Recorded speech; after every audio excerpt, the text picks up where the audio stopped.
So we are live.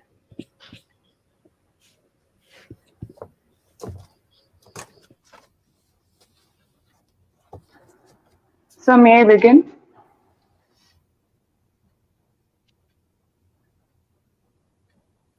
Yeah, please go ahead.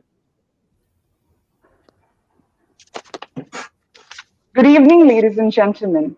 I, Manjusha Purkaistha, a member of the English Language Teachers Association of India, Southern Assam Chapter, welcome you all to the first webinar of ELT I Southern Assam Chapter in collaboration with the School of English and Foreign Language Studies, Assam University. The title of today's webinar is Literature, Migration, Transnationalism, and Us. Ladies and gentlemen, the two distinguished speakers who would be delivering their talks tonight are Dr. Albrecht Classen, University Distinguished Professor of German Studies at the University of Arizona, and Professor Himadri Lahiri, former Professor, Department of English and Cultural Studies, University of Bardhaman, West Bengal. Ladies and gentlemen, in today's inaugural session, we are elated to have the Honorable Vice Chancellor of Assam University, Professor Dilip Chandranath, as the chief guest, Professor Dipendu Das, President of ELT I, Southern Assam Chapter, and the Dean of the School of English and Foreign Language Studies, Assam University, Silchar, and Dr. Onindo Sham Chaudhary, Secretary of ELT I, Southern Assam Chapter, and an Associate Professor in the Department of English, Assam University, Silchar. Now, without any further ado, I would like to request Dr. Onindo Sham Chaudhary, Secretary of ELT I, Southern Assam Chapter, to kindly shed light on today's webinar for our viewers. Over to you, sir. Thank you, Manjusha. So a warm good evening to people who have joined us from across India and the neighboring countries. We are elated. Got a tremendous response to our first webinar. Thank you everyone for joining in. We are extremely grateful to have Professor Albert Classen joining us from Arizona. Hello, Professor Classen. It's pretty early in the morning for Professor Classen. It's 6:30 a.m. But he's still joined us. So good morning, Professor Classen. Guten Morgen, should I say? Morgen, merci. In German. If my pronunciation perhaps is all right? Thank you so much. We're very happy that the Vice Chancellor of Assam University, Professor Dilip Chandranath, has been able to join us for the brief inaugural program, despite his extremely busy schedule. Good evening, sir. We also have with us Professor. Good evening, sir. We also have Professor Dipendu Das, the friend, philosopher, and guide of the people associated with the Department of English, Assam University, Silchar, and those with ELT I Southern Assam Chapter. Now, the germ of the idea of forming this chapter of ELT I, the Southern Assam Chapter, that is, took root one evening in a discussion that I and Professor Dipendu Das had with regard to the avenues which are open in front of us to form a discourse community of English teachers in Southern Assam. So we basically had two options. One was to form a new organization which could provide us with a platform for the exchange of ideas. And the other option was to form a chapter of an already established organization. So what we did was we chose the latter option. And then in a meeting one day, a couple of months back, the sapling of ELT I Southern Assam Chapter was planted.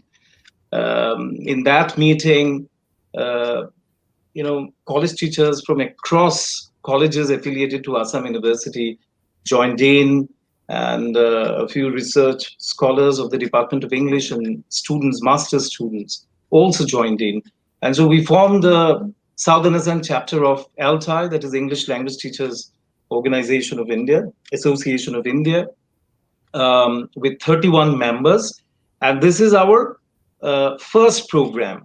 So what we thought was that we should start off with a webinar which should have general talks on literature. So I got in touch with Professor Classen, and then his talk, of course, will be a general talk on literature, the relevance of literature, in the relevance that literature had always, the relevance of literature in the current times, and so on and so forth. Professor Himadri Lahiri's talk will be a little more domain specific. Professor Lahiri has been working on diaspora studies, transnationalism, migration studies, and so on and so forth. So he'll be looking at the literary representations of this in his talk. He has not yet joined us. He's there in another program, so he might be joining us, say, in half an hour's time, and that is what he said. So we hope that we will have a very engaging session. Both the speakers, Professor Classen and Professor Lahiri, are interested in having a conversation. They are interested in having lots of questions on their talk. So we expect the participants to put questions. They can do in two places, in the WhatsApp group that we have, which will open for the participants shortly. And they can also post questions on our YouTube channel. So thank you all for joining in, and hopefully we will have a very nice session. Thank you, Manjusha. Thank you, sir. Now, may I request the President of ELT I Southern Assam Chapter, Professor Dipendu Das, to say a few words. Over to you, sir.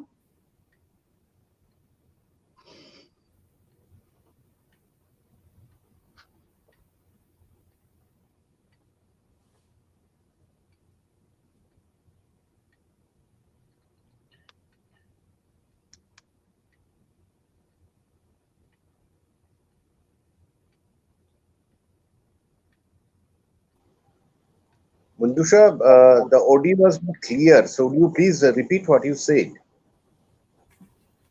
Sure, sir. I would now like to request the President of ELT I Southern Assam Chapter, Professor Dipendu Das, to say a few words. Over to you, sir. Okay, thank you. Thank you. I believe I'm audible. There are some issues, internet issues. Now, namaskar to all of you. Professor Dilip Chandranath, Vice Chancellor, Assam University. Professor Albrecht Classen, Professor Himadri Lahiri, who will be joining us soon. Dr. Assam Chapter and other colleagues, participants, and my dear students. I welcome you all.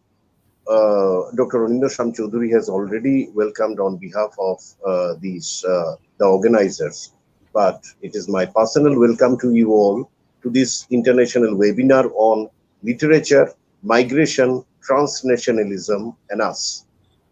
I'm thankful to our Honorable Vice Chancellor for being so positive about organizing this academic event and taking out some time from his very busy schedule. I know he had been in a meeting from the morning 10 o'clock, and I think I'm not sure whether the meeting is over or not, because it is more than 8 to maybe 9 hours. We had a marathon meeting. So, sir, we are really thankful to you for agreeing to inaugurate the program. I sincerely appreciate the kind of gesture of shown by Professor Classen and Professor Himadri Lahiri for readily agreeing to address and disseminate their specialized knowledge on the subject. The history of human civilization has time and again witnessed collective migrations driven by political upheavals, dictatorial coercions, home wars, economic depressions, or natural calamities like epidemics, floods, or earthquakes. The oldest such example of history is perhaps the exodus of the Jews led by Moses. And I quote, "And Moses said, we will go with our young and with our old, with our sons and with our daughters, with our flocks and with our herds, will we go." Unquote. This arduous journey happened by defeating the pursuing horsemen of the Pharaoh of Egypt, and by crossing the bifurcated Red Sea. It is signified in human history as the journey of liberation. Another devastating migration took place in Ireland in the 19th century, not because of political suppression, but due to the damage of harvest by natural calamity. Between 1845 and 1851, 10 lakh people died in Ireland because of the potato epidemic. As a result, millions of people abandoned their home and hearth. While the population in 1851 was around 80 to 85 lakhs, in a decade it came down to 65 lakhs. Loss of harvest, famine, and epidemic forced regular migration, so much that by 1921, the population of the country had been reduced to only 43 lakhs. But these are only two examples, one from ancient biblical mythology and the other from relatively more recent history. In between such upheavals, there are many other occasions of historic and prehistoric migrations. And as far as our age is concerned, it is often being called the age of migration and exile. Edward Said has called the present age, and I quote, the age of the refugee, the displaced person, mass immigration, unquote. From countries like India, Bangladesh, Thailand, Indonesia, people are moving on in search of livelihood to Taiwan, to Gulf countries, to Saudi Arabia, Canada, UK, and the USA, and many other Western countries.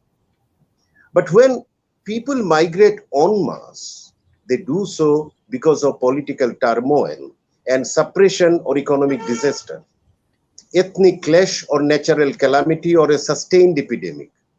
Such a huge en masse cross-border migration took place in the wake of the partition of India, 1946 to 47, in the Punjab and Bengal.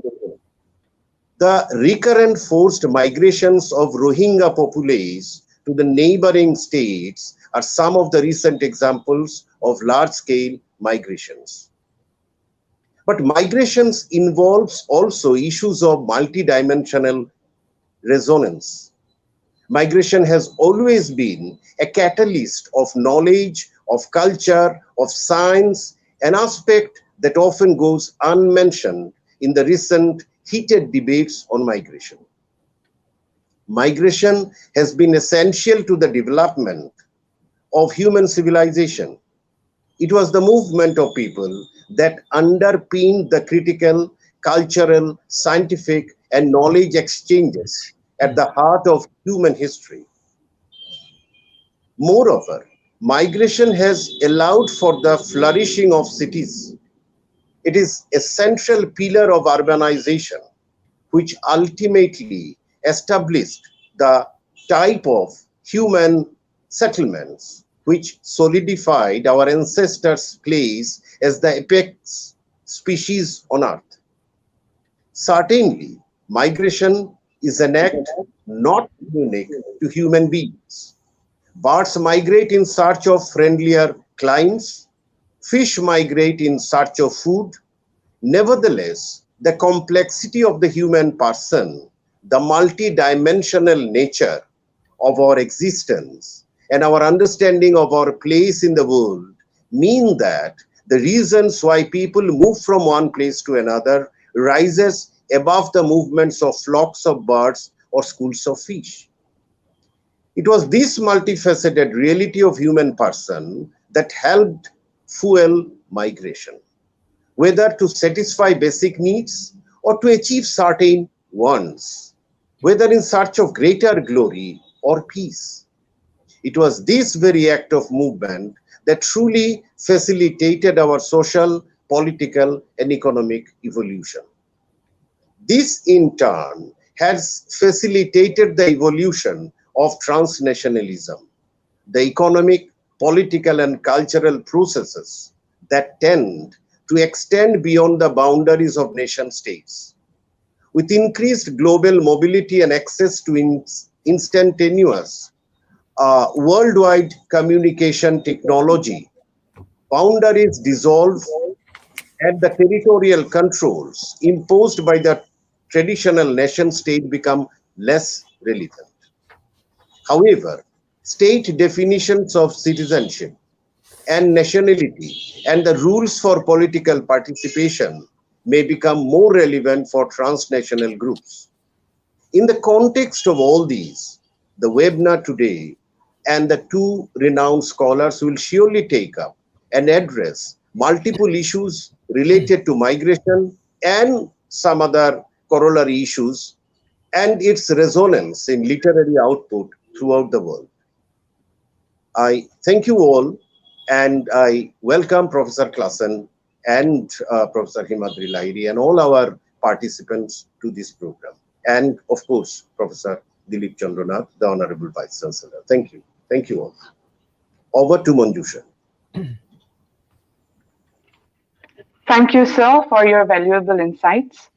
Now, ladies and gentlemen, we are grateful to have amongst us the Vice Chancellor of Assam University, Professor Dilip Chandranath, who has joined us today in spite of his busy schedule. I would now like to take the privilege of requesting the Honorable Vice Chancellor to inaugurate today's webinar. Over to you, sir. Namaskar. Good evening and guten Morgen to Professor Classen. I am really pleased that Assam University, in collaboration with English Language Teachers Association of India, Southern Chapter, organizing such an important topic where two distinguished professors, Professor Classen and Professor Lahiri, will be delivering with us. This fine evening here, I am in Guwahati, after about 8 hours of talk in the NEP brainstorming session. I just wanted to join. I'll tell you why. And with us, the Dean of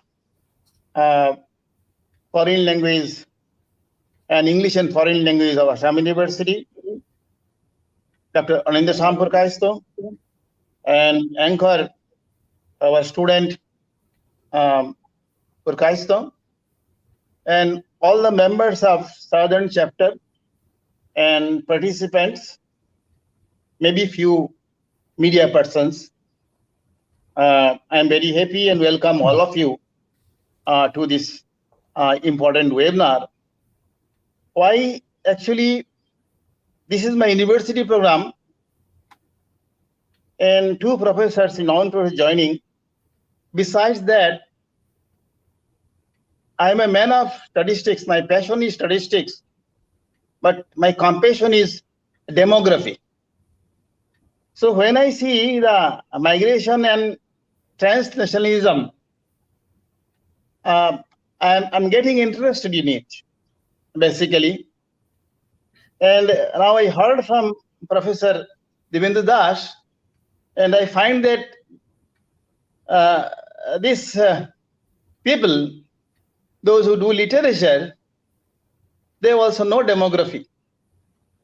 The knowledge they have, basically. And when I see migration, basically you are talking about the international migration, basically, why people move from one country to another country.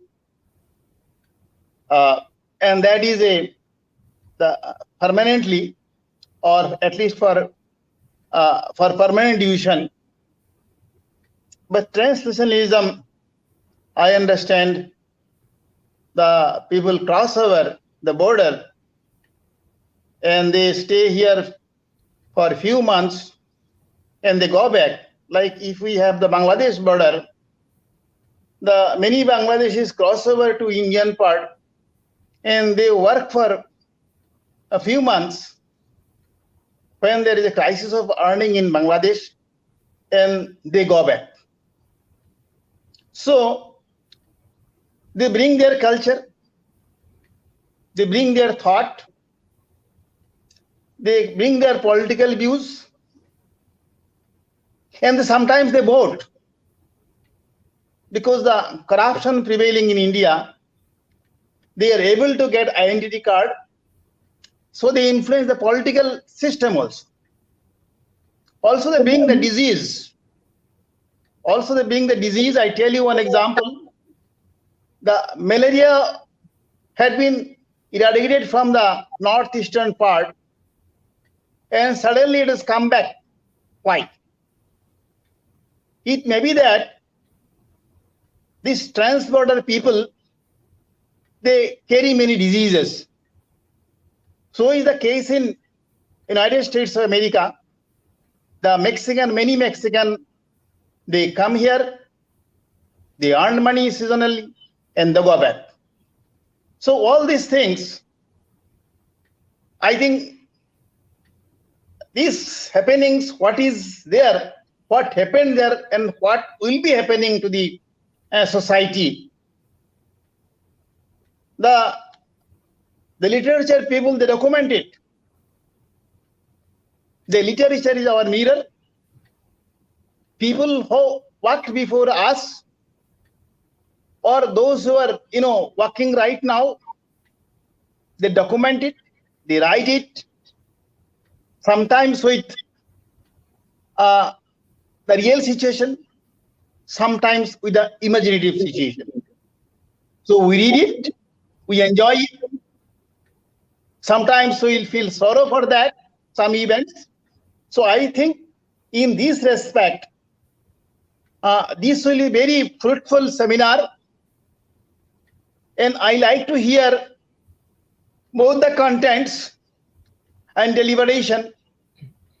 I am afraid that I can sit all along, as I am telling, from 10 to almost 6:30 or 6:15. I was there the whole day long. So I may take off some time, but the knowledge you will deliver will definitely benefit our young minds. And I find that now important issue, the demographically hardly any studies on transnationalism had been done. So this is an important area. I can tell my students who are still in demography to work in that area. Thank you very much for such an interesting topic, which is very close to my heart. And the warm invitation from Professor Dipendra Das made me available here.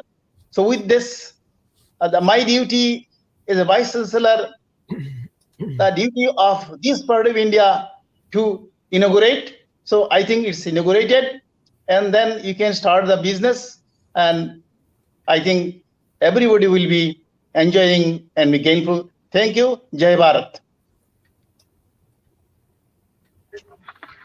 Thank you, sir. Now, ladies and gentlemen, it's my absolute pleasure to introduce to you to the first speaker of tonight, Dr. Albrecht Classen. Dr. Albrecht Classen is University Distinguished Professor of German Studies at the University of Arizona, Tucson.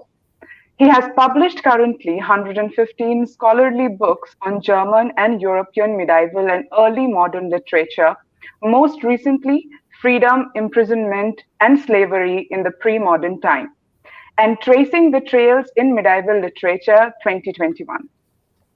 In his other recent books, he explored the history of toleration and tolerance, 2018 and 2020, prostitution in medieval literature, 2019, the topics of the forest and of water in medieval literature, 2015 and 2018, magic and magicians, 2017, and the paradigm shift in the late Middle Ages, 2019. He is the editor of the journals Medievistic and Humanities Open Access and serves on many different boards of international journals dedicated to the humanities. In 2004, he received the Order of Merit from the German government. In 2012, he was awarded the Carnegie Foundation for the Advancement of Teaching Arizona Professor of the Year Award. In 2017, he was given the rank of Grand Knight Commander of the Most Noble Order of the Three Lions for his contributions to teaching and researching German language, literature, and culture. He is also the author of 9 volumes of his own poetry, of 4 volumes with his essays and satires, and of 1 book for young readers dedicated to the Middle Ages.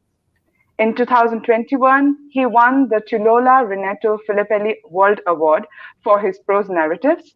He has served for close to 3 decades as the president of the Arizona chapter of the American Association of Teachers of German.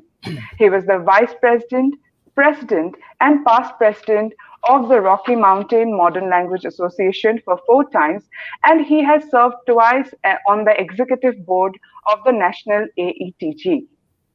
Since 2021, he is member of the executive board of the Arizona Humanities. He has received numerous research and teaching awards, especially the 5-Star Faculty Award 2009, and several awards for his service as Director of Undergraduate Studies 2014 and 2015.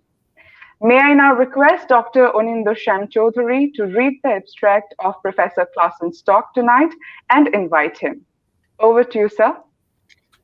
Thank you. Yeah, thank you, Manjusha. So, Professor Classen's talk is titled Literature is Us and We Are Literature, Global and Universal Perspectives.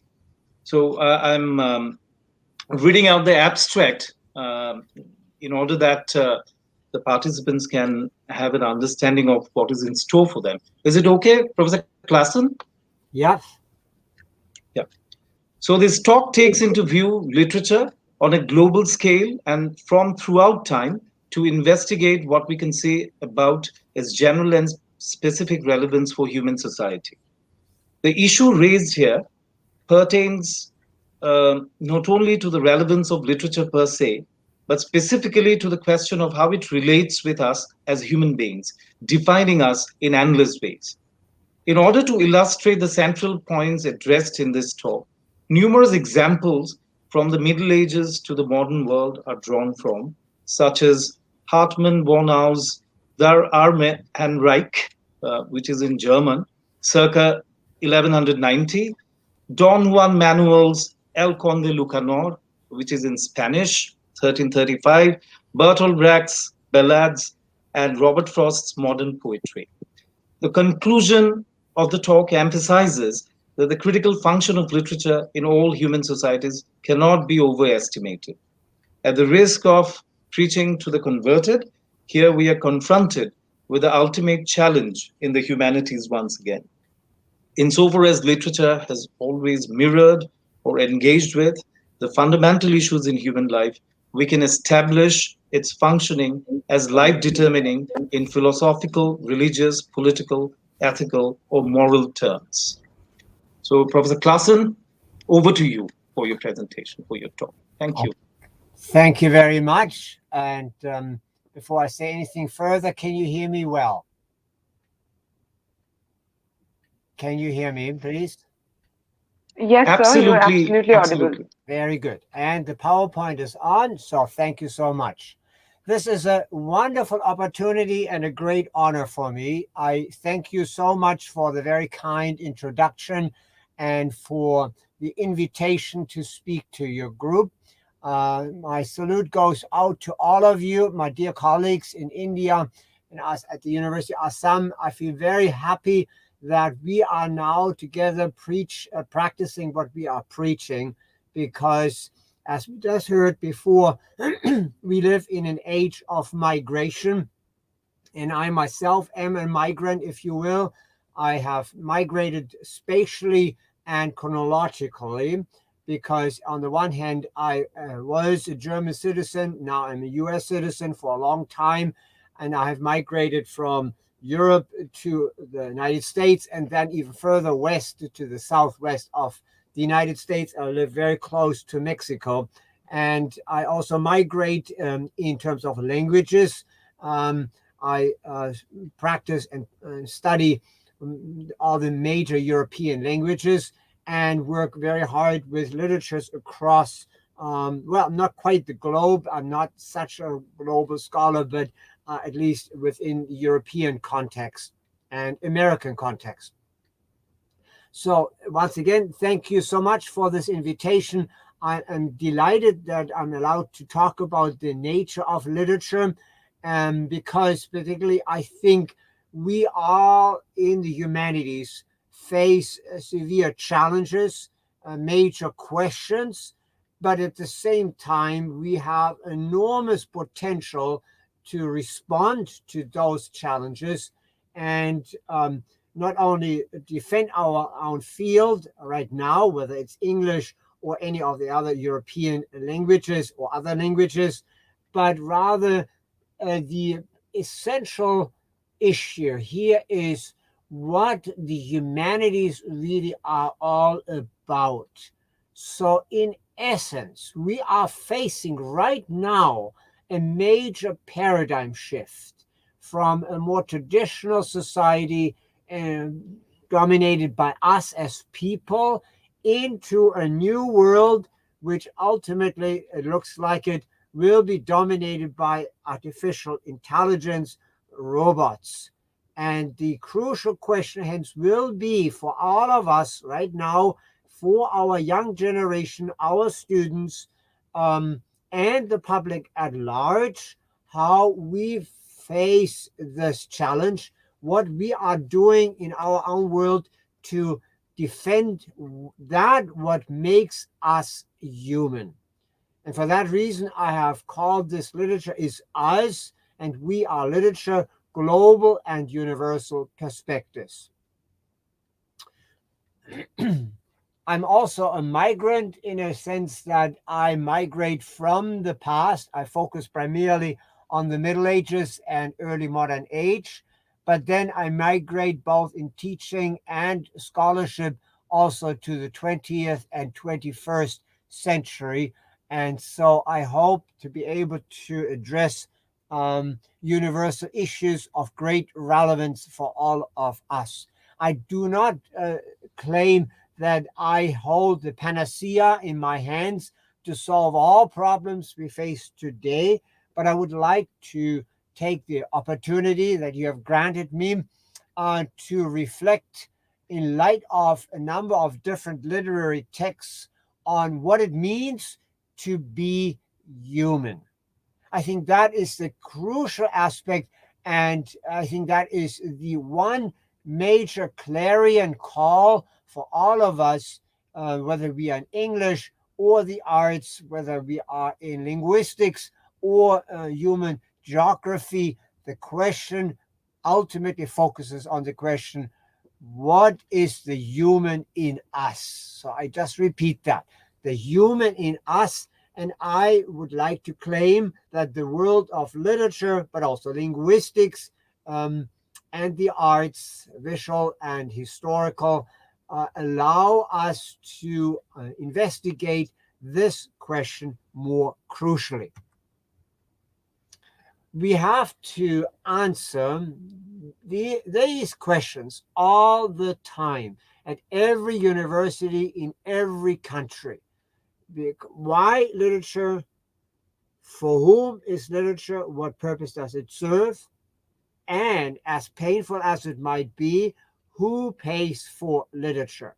Or who pays for the humanities?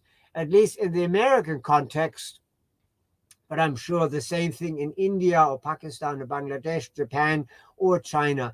there's a clear divide. The sciences and medicine are fields that are very much dominant nowadays. We call them the STEM field, in which there's a lot of money being produced. The humanities are a field where we cost. We are not a field that simply produces money. Sometimes some colleagues are able to get major grants or donations, but in most cases, we are working with students, with people, and that means simply for society at large, we cost. So if we keep that economic, financial aspect in mind, I think it behooves us very much essentially to think all the time about why we exist and what we can give back to society. In other words, if we do not know how to explain the true relevance of literature, for example, or the humanities in general, then we have lost, in essence, the battle for survival. I'm not a pessimist. I believe we can easily argue for the relevance of the humanities, and have written numerous articles about this more recently. But at the same time, we need to discuss that together.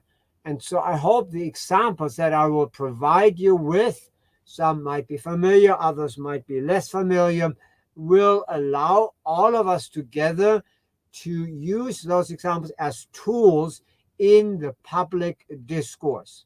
Of course, we are scholars. We work with scholarly materials. We think in scholarly terms, which is often hard to understand by the general public. But this doesn't mean that we do not have an obligation to reach out to the public and to explain really the relevance of what we do. So in a way, I will try to straddle two separate fields. On the one hand, I'm talking to you as my dear colleagues, as scholars in the field, and at the same time, I try to think also out aloud about how we translate, or shall we say, migrate that scholarly understanding and knowledge into more general, meaningful statements.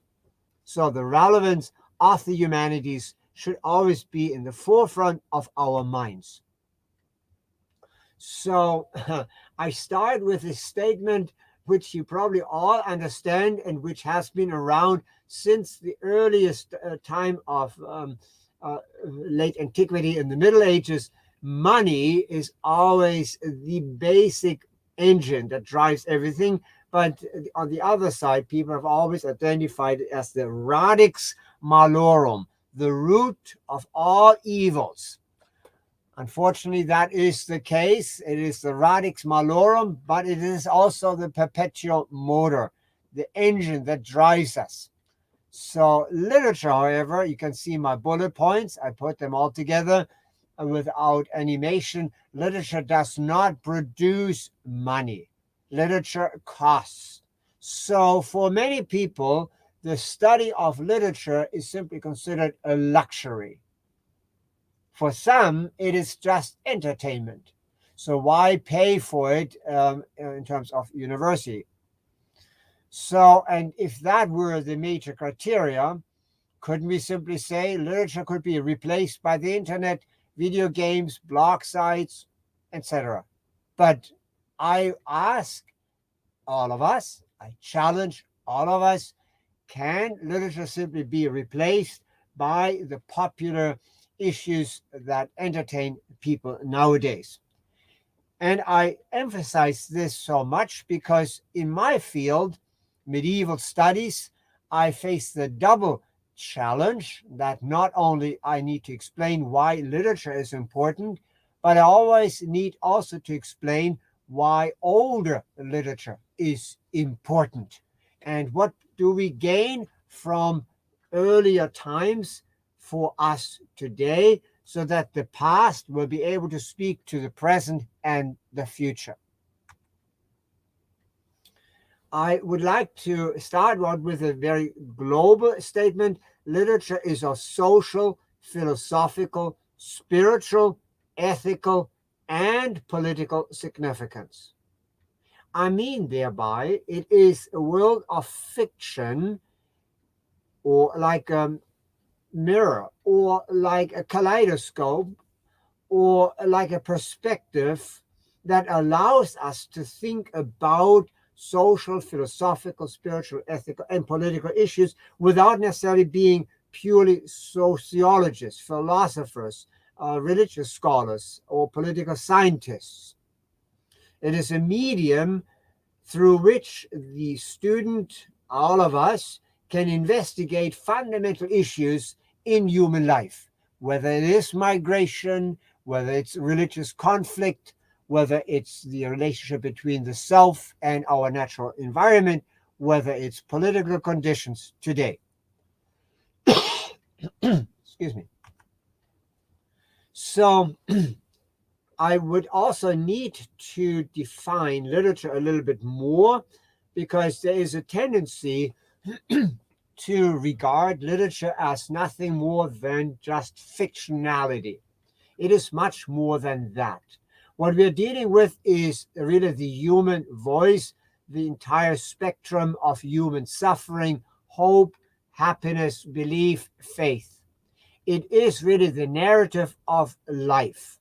And when we take this term narrative, we are suddenly in a much better situation to combine past with the present, because nowadays, right now at least, there are many new media emerging. People are arguing strongly that we need to include in our literary studies or humanities, let's say, things such as the graphic novel, video games, internet games. Not that I'm really familiar with those, but we need to acknowledge that narratives continue to find constantly new outlets. And as long as we keep an open mind, we can really work together also with the youngest generation that is interested in new expressions, new media. But it's just the form, whereas the ultimate purpose of everything is the narrative. We narrate life. And the more different perspectives we have, the richer the tapestry of this life will become. It represents dreams and ideals. It also contains horror scenarios reflecting our fear, and also gives us a venue to explore religious visions. And at the same time, it is a platform for philosophical reflections, ethical concerns, moral ideas, and political concerns. So altogether, I would like to say literature constitutes the human existence. That is such a global statement, but at the same time, it can go down to a little nutshell, because once we accept this, that literature, true literature, and I mean really literature of value, however we define it, we can discuss that at length. We might never get to that point, but as long as we accept a certain minimum foundation of literature that we acknowledge as having value, maybe literature that carries over from the past to the present, or literature that can reach many people and trigger many different discussions, at least literature then, hence, as a form of narration, constitutes the human existence. Now, I want to be as open as possible, so I describe literature on the one hand as oral, written, visual, or auditive. In other words, the medium doesn't really matter. And on the other hand, I relate literature to every culture, every people, every religion, in every language. So we face really a huge demand, and whether we are in English or German, in French or Arabic, it doesn't matter. We are really dealing with people and their great need to come to terms with their own concerns, values, fears, ideals. So I like to claim that literature is really the ultimate medium for the human discussion of ourselves in the broadest context. And we need literature as a study object because it serves as a kind of human laboratory. I have been engaged very recently with profound questions concerning the relationship between cognitive science, neuroscience, psychology, and literature. And because increasingly our colleagues in those fields, in cognitive science and psychology, have realized that they can use literary texts in a really ideal fashion in order to explore the human mind. Because good literature reflects fear, desires, hopes, dreams, which are all very hard to identify in theoretical or, let's say, psychological terms. But the cognitive scientists can really discuss even, let's say, video games or graphic novels, novels in the traditional sense of the word, fables, fairy tales, whatever it might be, as mirrors of the human mind. Of course, we need to combine scientific, cognitive, neuroscientific categories with literary human categories because we're talking about different tools and methods, but at the same time, in a transdisciplinary fashion. I have explored this for a new volume. In a transdisciplinary fashion, we are able to bring these very separate scientific scholarly disciplines together and explore the meaning of human life. Already in 1938, the famous Dutch scholar Johann Huizinga called this phenomenon Homo ludens. We as human beings are players.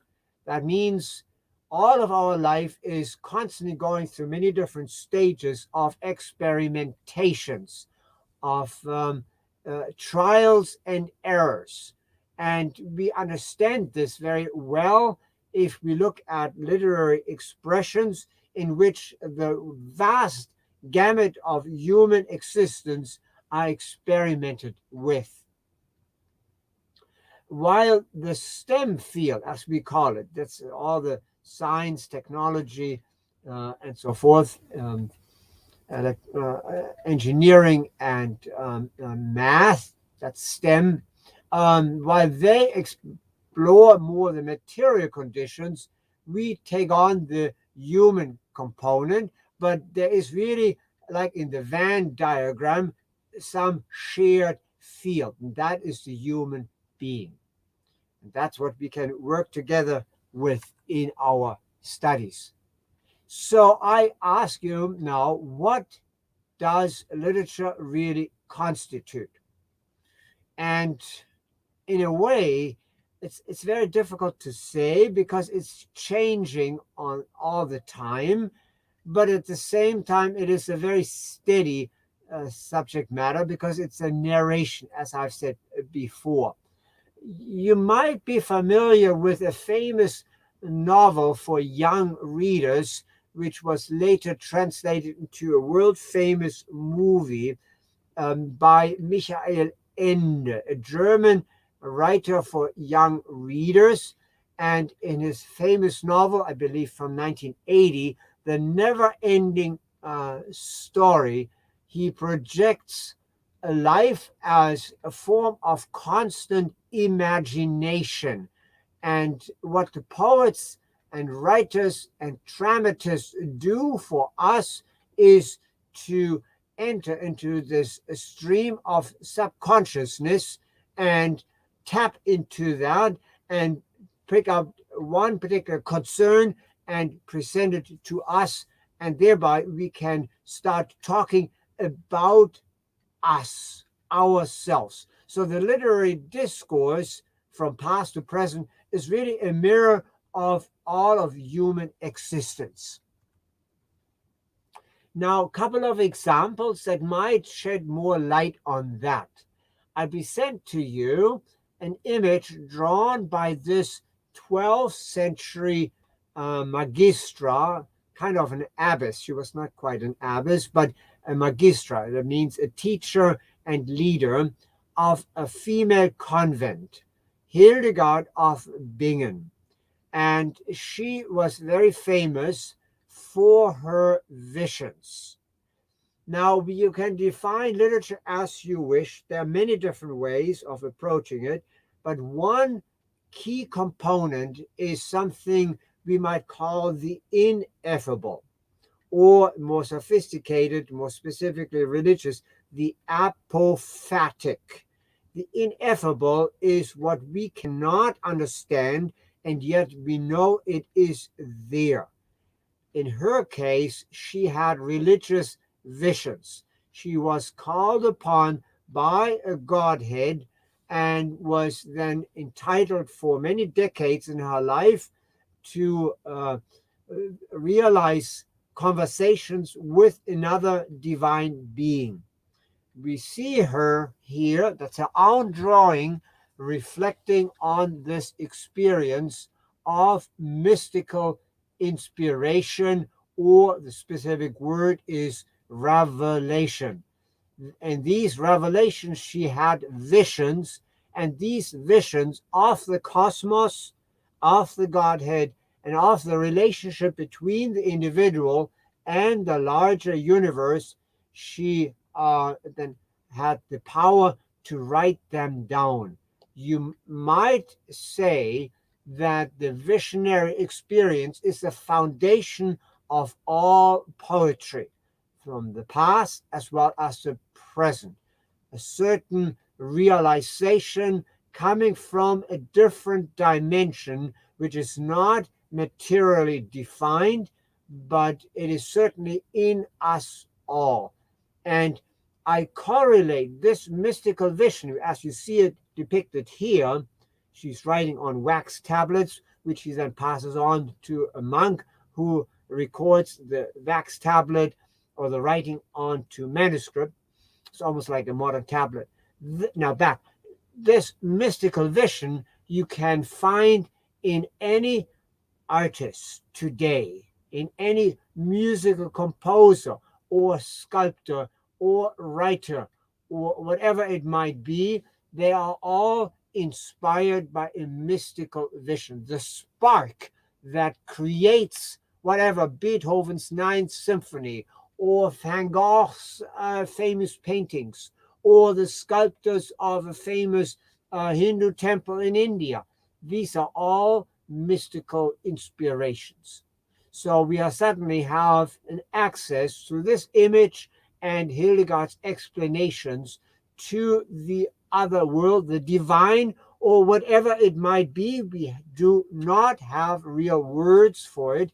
That is the apophatic, the ineffable, the human spirit which forces its way through in, let's say, the verse, the poem, the sound, the painting, the visual, the vision maybe.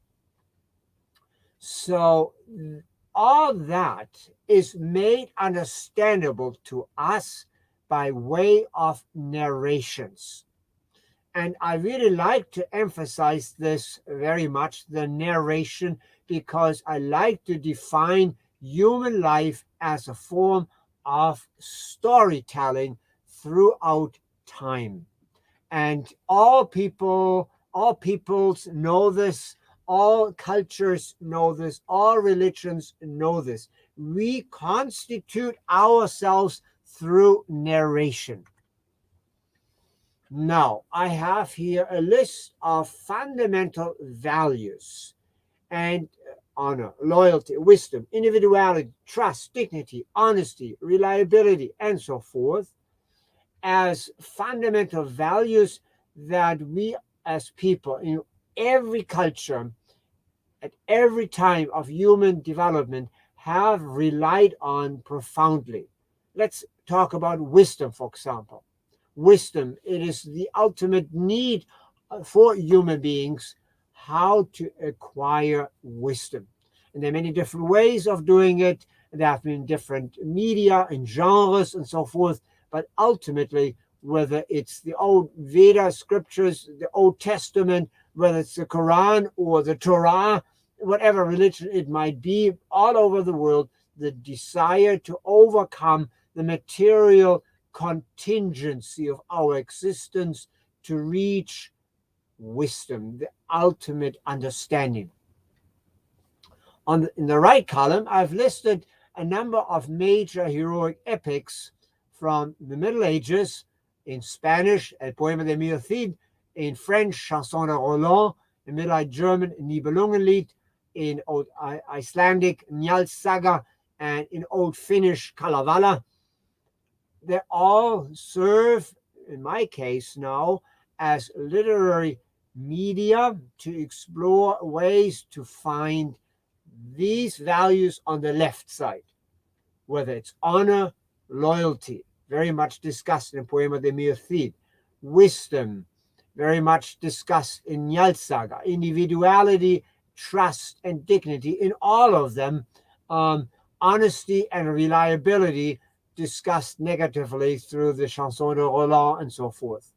So if we accept, for example, that the terms I listed on the left side have fundamental value, then we understand immediately the great need to explore them, but not simply in theoretical or psychological or religious terms, but rather by means of the literary discourse. If you, since many of you are teachers of English, if you think of Beowulf, for example, Old English, where you find the question of honor, loyalty, leadership, but also wisdom, individuality, and so forth. I can go on with my list. And suddenly we begin to realize the reason why Beowulf, for example, has had such a timeless value and relevance, because these fundamental ideas have been expressed. And so you might wonder, once again, to reconnect to Hildegard, to what extent then an heroic epic from the Middle Ages might carry over to us today. Very simply put, the poet at that time was inspired by some kind of vision and could thereby talk about some of these values and ideals on the left side and express those in his literary terms. And all we need to do is to translate a little bit, let's say, the medieval or ancient concepts in formal terms, and suddenly we are confronted by the timeless values listed here that carry over in their absolutely fundamental value for us today.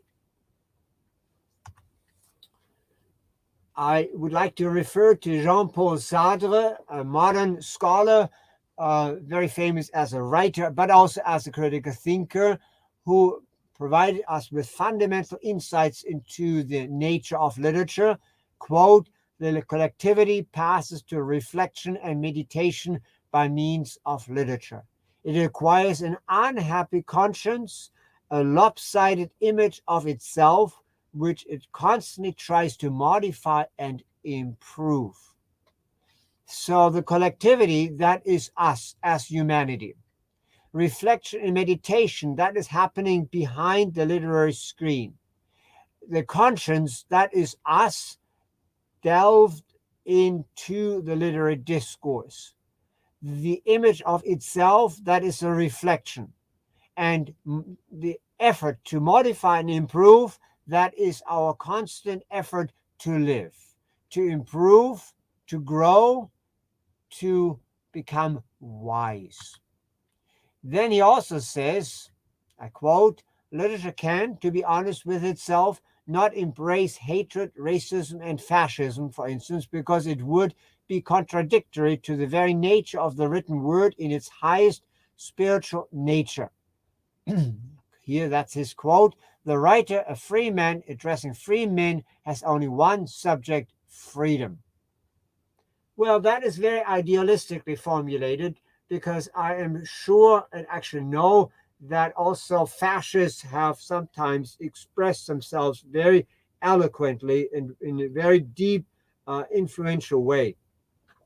You can argue as you wish.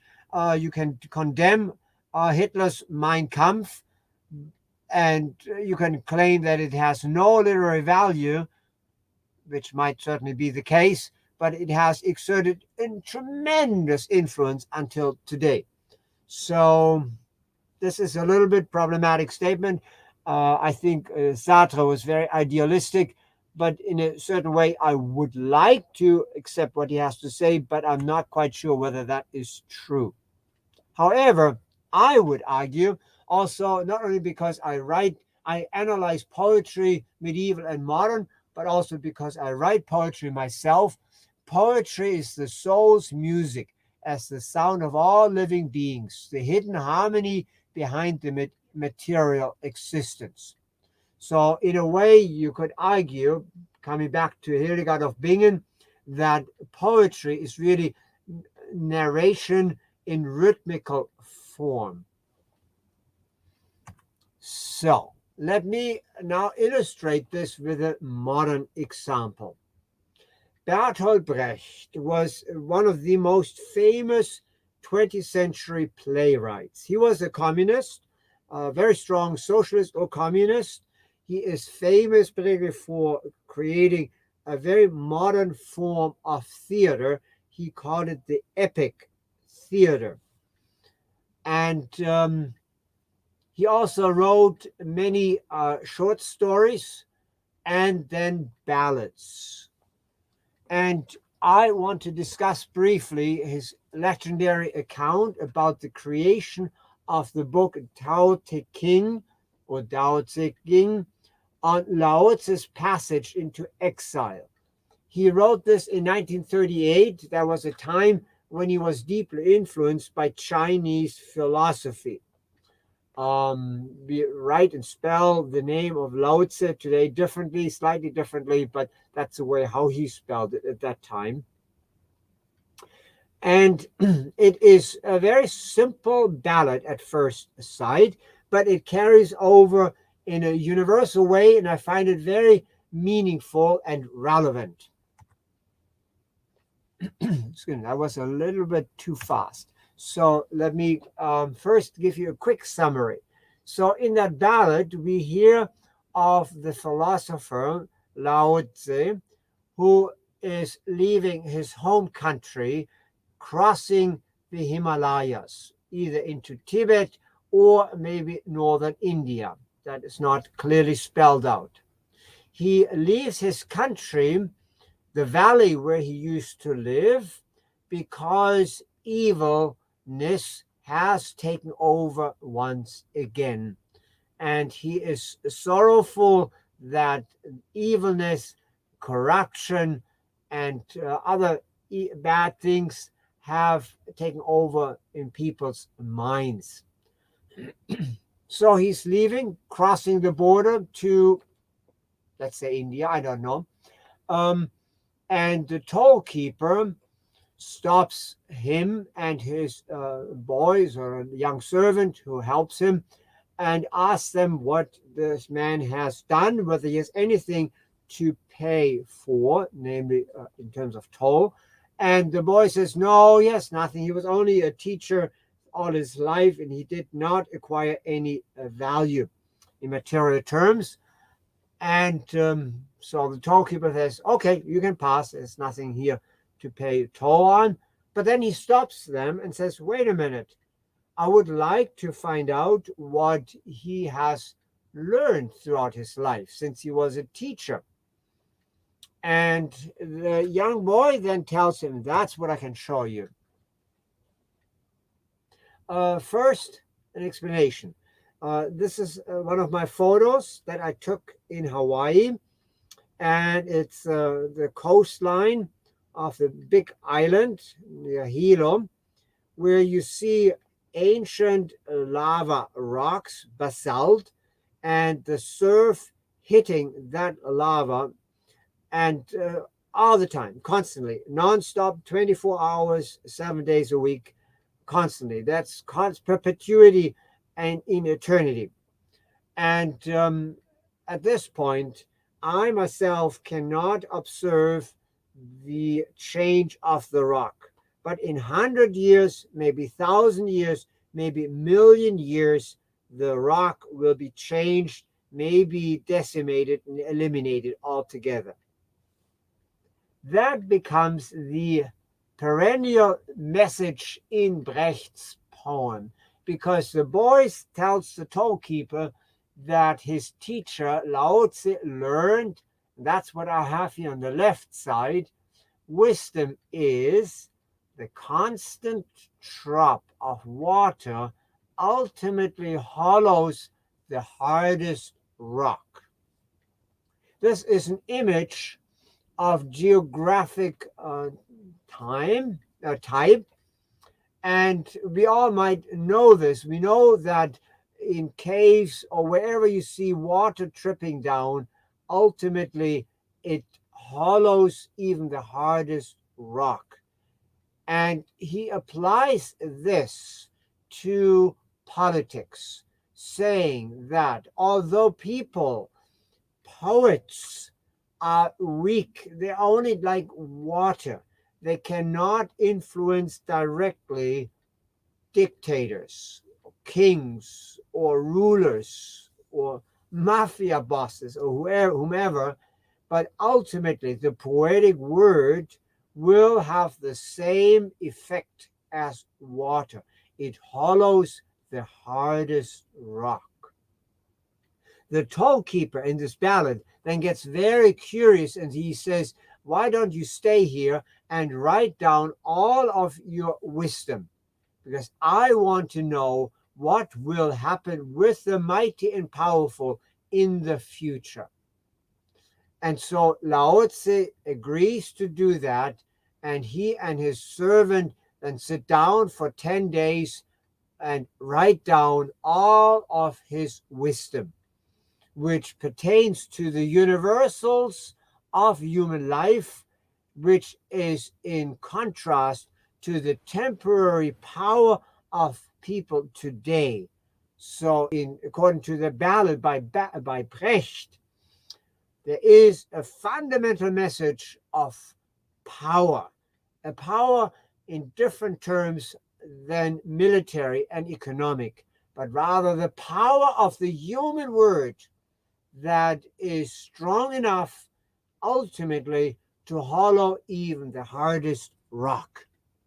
That is what the poem or the ballad is about, with the exception that at the end, Brecht turns around and also appeals to the audience, reminding them that the tollkeeper, that means the poet himself, has or deserves some credit because he wrote down those words that came through a kind of a mystical vision, but addressing wisdom, honor, dignity, which ultimately will be stronger than the worst dictators.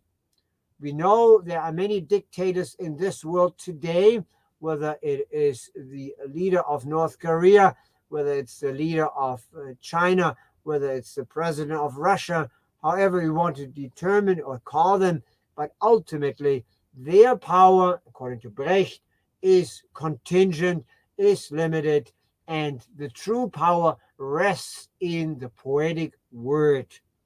That is a message by a poet, Bertolt Brecht.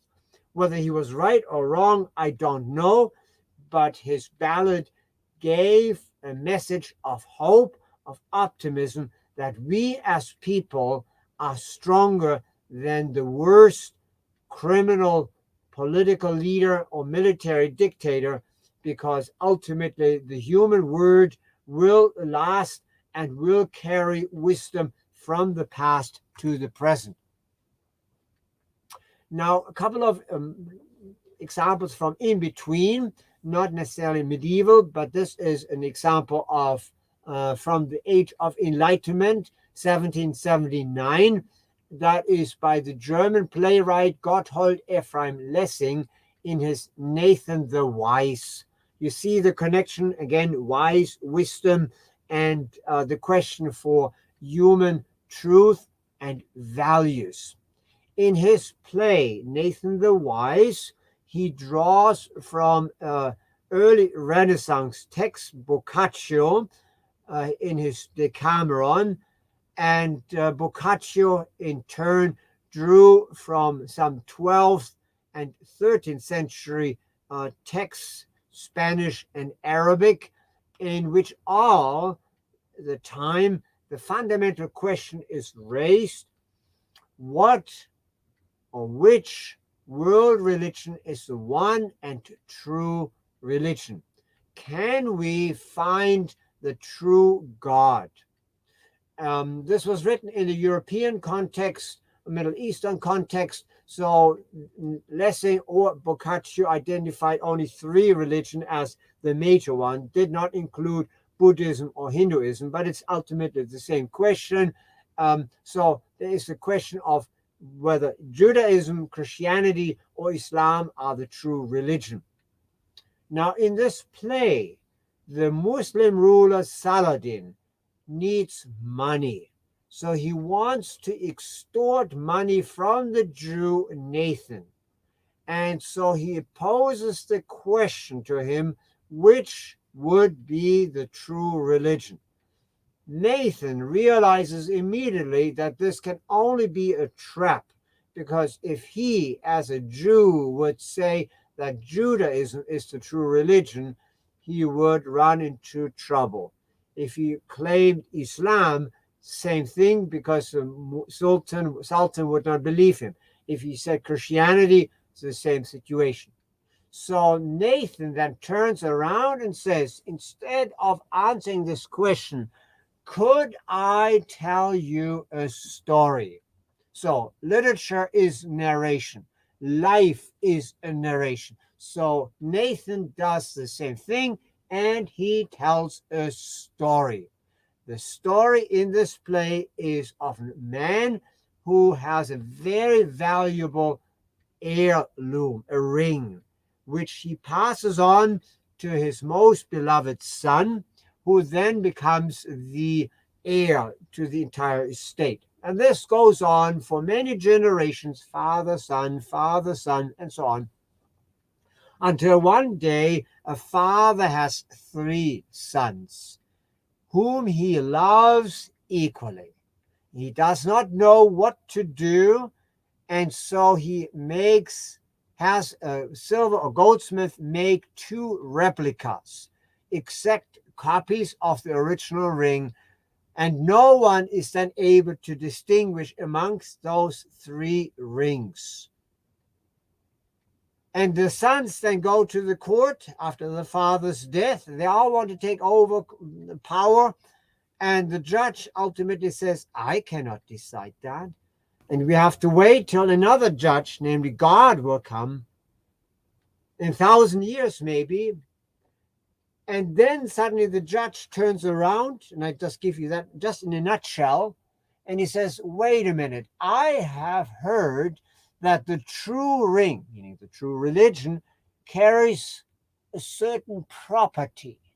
That property means whoever carries the true ring will be loved by people.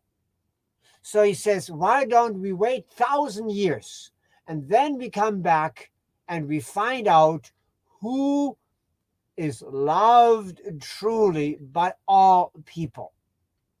Then he turns around and says, does any one of you 3 sons love each other? No, you do not. Hence, maybe none of you has the true religion. We still have to wait 1,000 years until the true religion will emerge, and that will be the religion of love. I think that's an incredible literary gem, and it's a message from the past, from the 14th century, 18th century to the 21st century, through a literary medium, a play or a short story, a parable, but it carries universal meaning. So the whole discussion of peace, love, and wisdom comes through by way of a literary text. That is hence the ring parable, the story of the father, the heirloom, and so forth. And ultimately the message is true religion is love. Now, this could be expanded vastly, but I would like also to expand in other ways, namely highlight a genre which Western and Eastern, Northern and Southern worlds share, namely the tradition of the fable. I've worked a bit recently with the fable as a universal genre. You might be familiar with Kalila and Dimna, which is a very popular Persian tradition, maybe also in India, I'm not sure.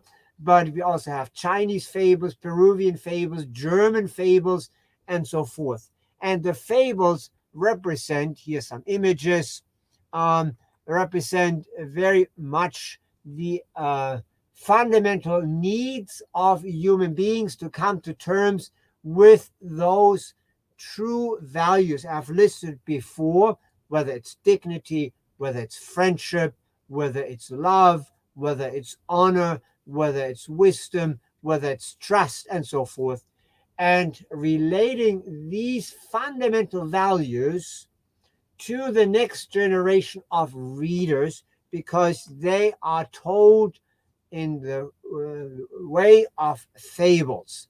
I refer here to two major medieval fable narrators or creators. On the one hand, the Anglo-Norman Marie de France, in her fables from about 1190. She drew very strongly from classical tradition, Aesop. And very similarly, the Swiss-German Ulrich Bonerius, 1350, the gemstone. I don't go into details here. You all know fables also from the English literary tradition, but I have just a couple of images, illustrations in the manuscript. I don't go into the details, except maybe this little one, which you all might enjoy. This is the famous also Aesopian fable, where there's a little lapdog or a pet dog, which makes always a little artistic maneuver, jumps onto the master's lap, and the master is very happy about that and praises the dog. The donkey, which observes this lapdog, gets jealous, wants to receive the same respect and love by the master, but you can see this massive animal, and so does or tries to do the same thing, jumping onto the lap of this poor man, and everyone is totally upset and beats up this donkey, which then shares the same experience as all others who try to get beyond their own social limits. The donkey is badly beaten, and as a punishment for its misunderstanding of how to handle its own social status. We could also explore this further in the very interesting collection of kind of fables with some mixes by the Spanish Don Juan Manuel El Conde Lucanor from about the same time, 1335, but we have many other examples. I have here a quote. I think I skipped this because I don't have enough time, but we have many, many opportunities through the literary discourse to reflect upon the fundamental issues of human life. So I also would like to emphasize that literature offers the opportunity for introspection. This is an example from Middle High German literature. I don't go into the details, but this would be a possibility to explain further what I mean by the ineffable. Remember, the vision, the retrospective, the revelation. And poets, hence, are those who through their words, their inspiration, connect us as human beings, as material, physical beings, with the other world, whatever that might be. So, but literature as a medium for introspection. I skipped this. I have talked already for too long. It's now about an hour. So I would like to wrap it up a little bit by saying that literature is a global and timeless phenomenon wherever you teach it, whatever poet you use. my medieval examples are mirrors for modern concerns. They are timeless.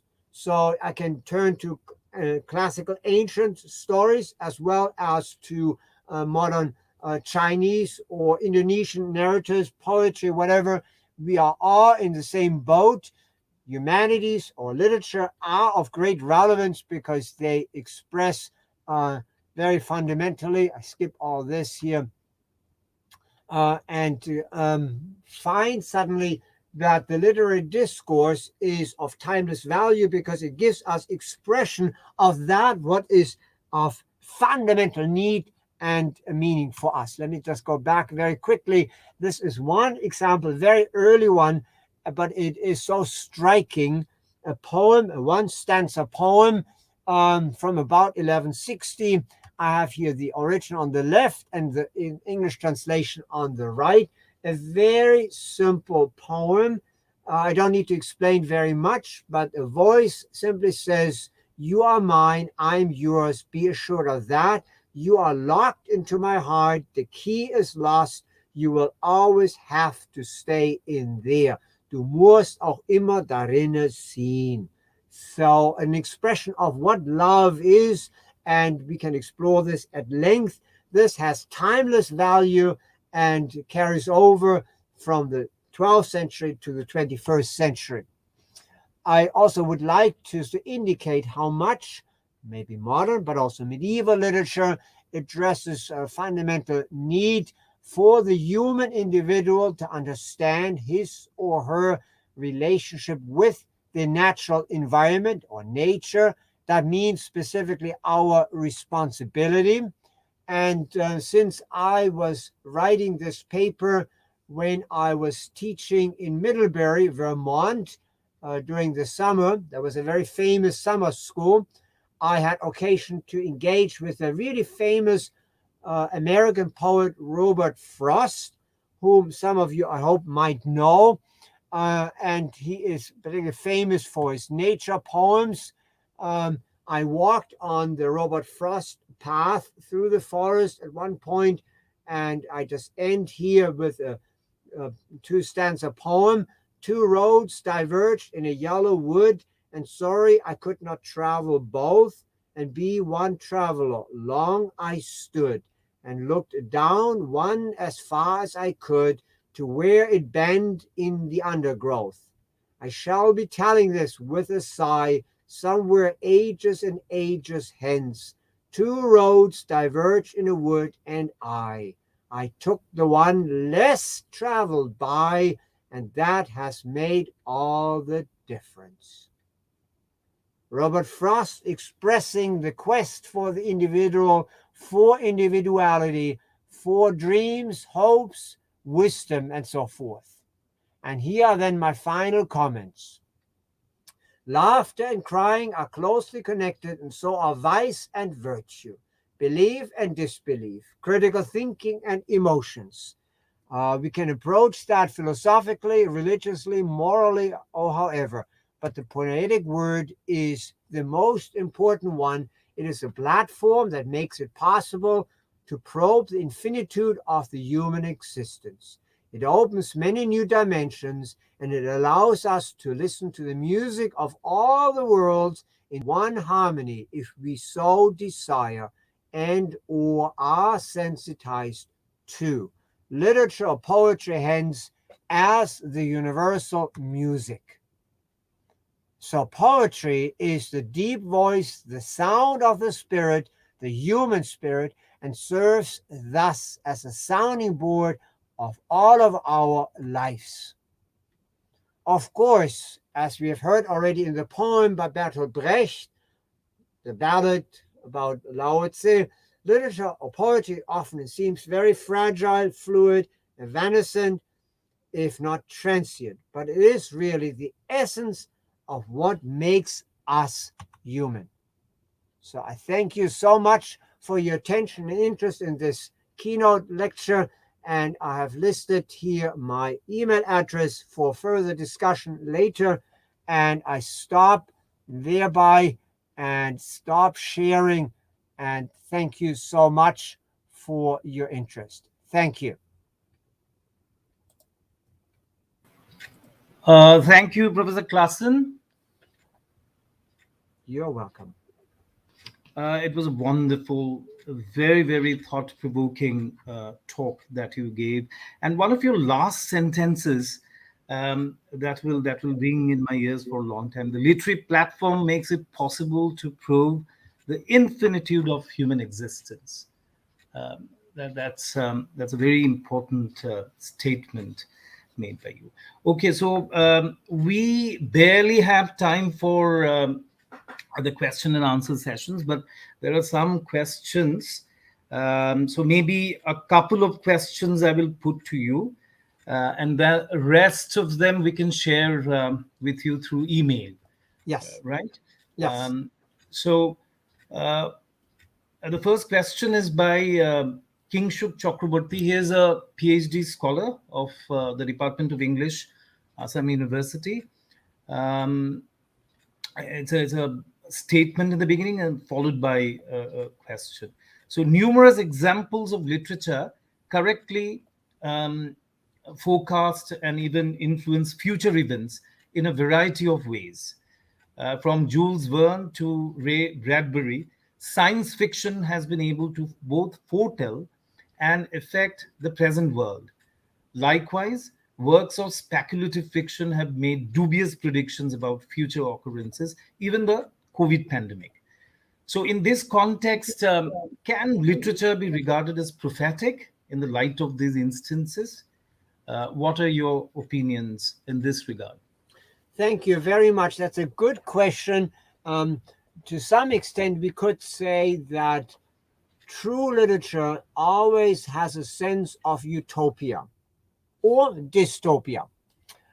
And I do not say that, I would not want to say that literature can foretell the future, but it can serve, and it has always done so, as a platform for our individual exploration of that music.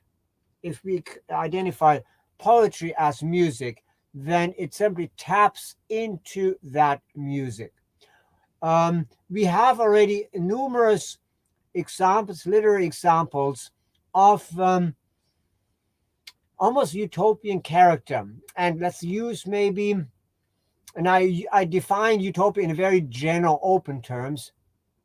If we take maybe an English example, Sir Gawain and the Green Knight from about 1370, it's not a utopia as such, but it is a alliterative romance in which the question of human dignity is explored. And because the protagonist fails in a slight but significant way, he has to wear his green belt for the rest of his life as a reminder of human fallibility.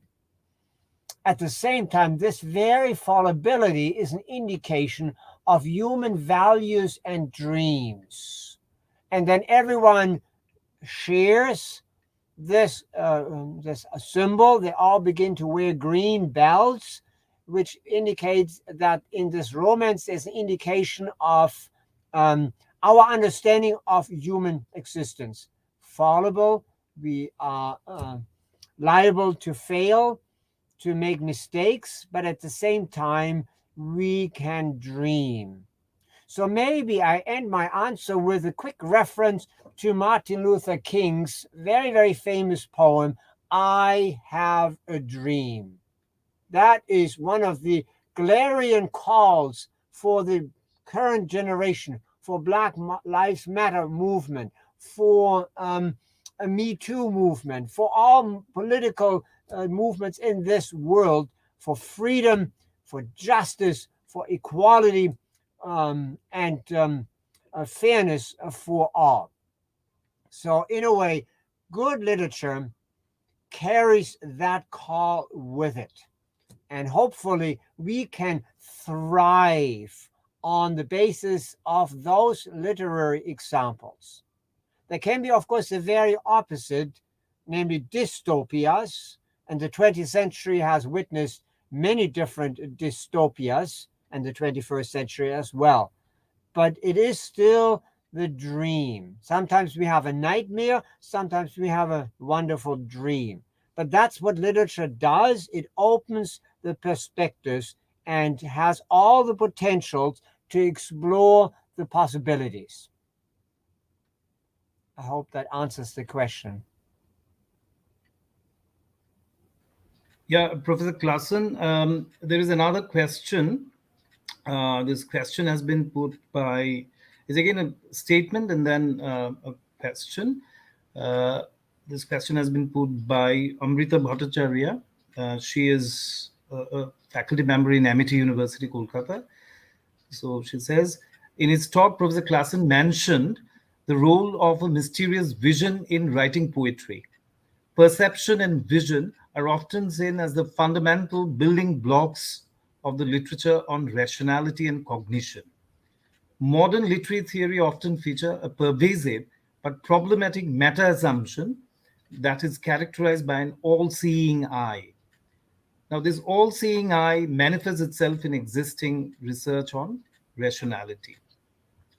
I would like to know Professor Classen's views regarding the nature of understanding vision in situated cognition. Yeah. Oh my goodness, my dear colleague, that is a great question. That what is the relationship between poetry and cognition, or put differently, between imagination and rationality? And I think to some extent the answer is very easy, because we as human beings consist of both. We can hopefully we consist of rationality. We need to operate rationally in this world. And for the scientists, that is normally the dimension they explore, which is all good and very important.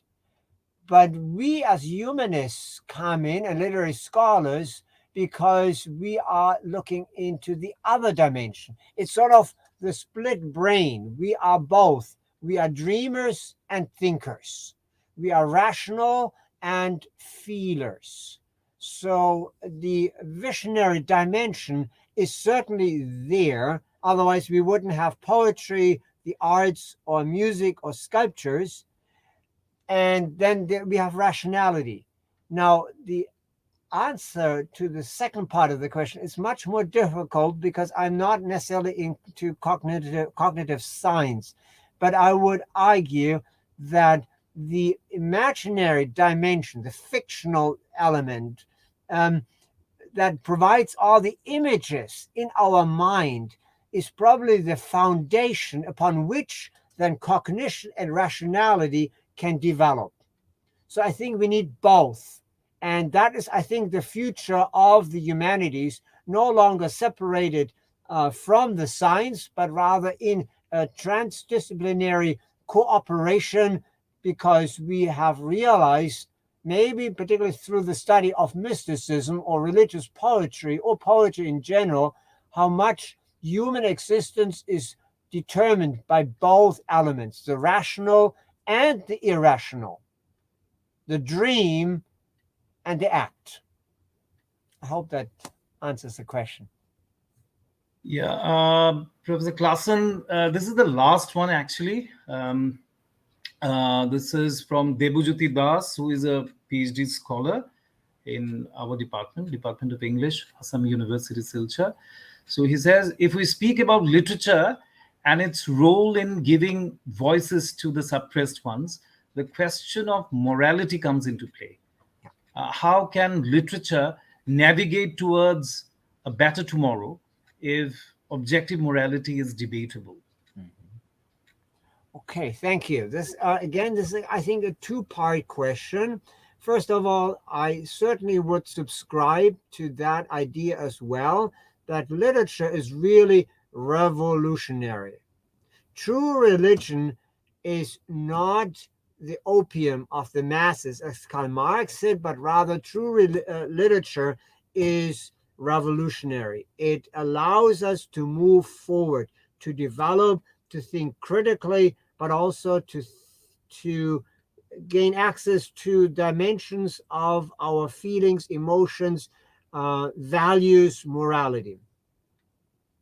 Now, objective morality, well, this is a very difficult issue. At the same time, I believe there are some fundamental aspects that are shared across the world.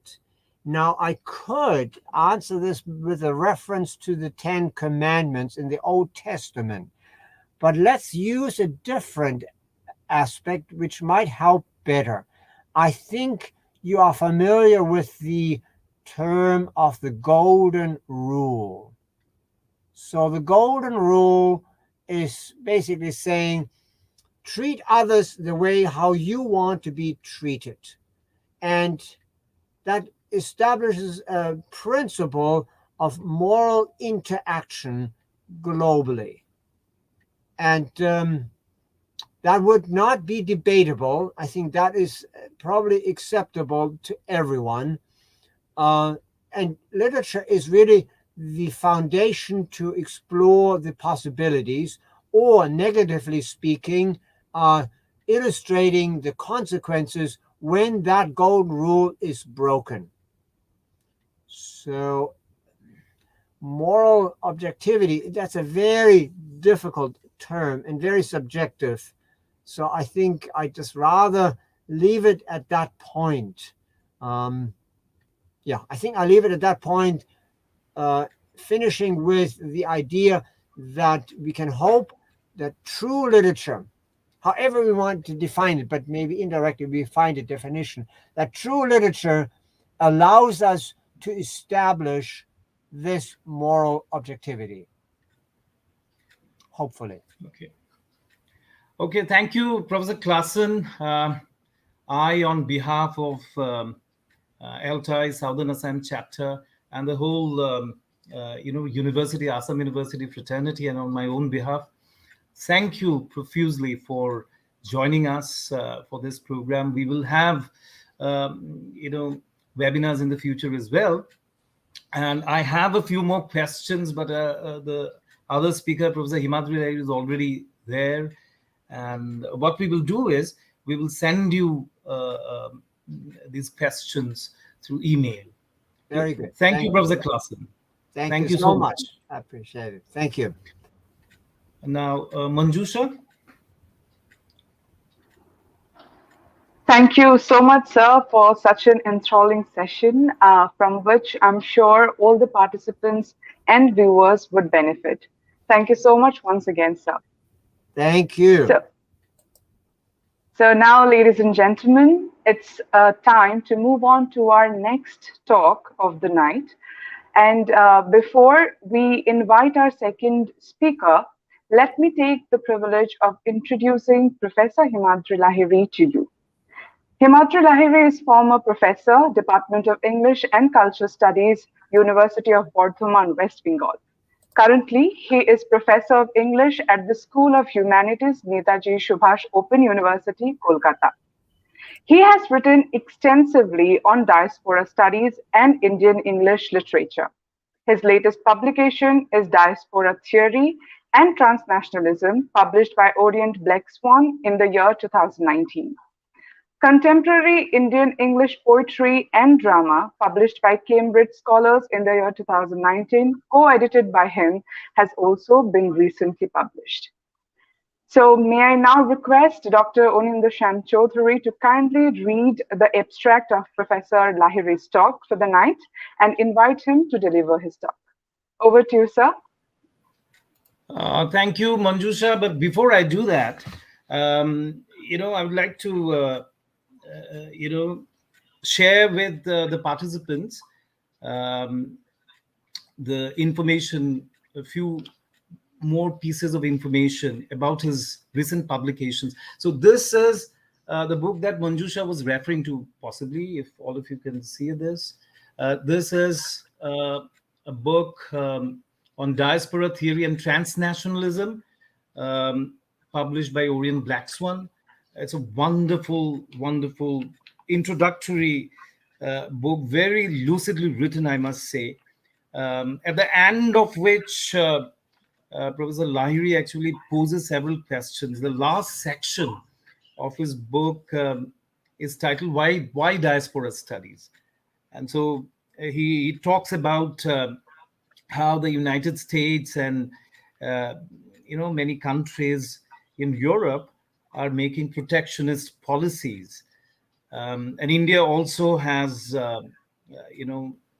displayed its disapproval over accepting Rohingya refugees. So for diaspora studies, it is crucial to examine the tension that exists between the borderlessness of cyberspace and the emphasis placed on the boundedness of the nation state, between the virtual reality and the ground reality. So this is a wonderful book for those people who are interested in diaspora studies and transnationalism. Right? His latest publication, which was not a part of Manjusha's, the bio note of Professor Himadri Lahiri. This is his latest publication. I just got a copy of this. This is titled Asia Travels, Pan-Asian Cultural Discourses and Diasporic Asian Literatures in English. This book has been published by a new publication house, Birujjatiyo Sahitya Sonniloni. And I must say that the getup is excellent. I mean, this book is available on Amazon and Flipkart. And this book basically is about travel, as Professor Lahiri says in the blurb of the book, dwelling in travel and sharing transnational solidarity with fellow travelers from Asia. So it speaks of the stories and histories of cultural links between individuals and communities. So I've just read the introduction, going through this book. So now let us come to today's talk. So today's talk by Himadri Lahiri is titled Understanding Transnational Movement and Precarity Through Cultural Representations. So here is the abstract. The 21st century may be regarded as one of the large-scale migrations of displaced people. These include both internal and transnational migrations. One is aware of the experiences migrant workers went through during COVID-19 outbreak, particularly in the global south. Transnational migrations were triggered by coercive situations such as civil war, state violence, threats to life and career, extreme hunger, and different forms of threat perceptions.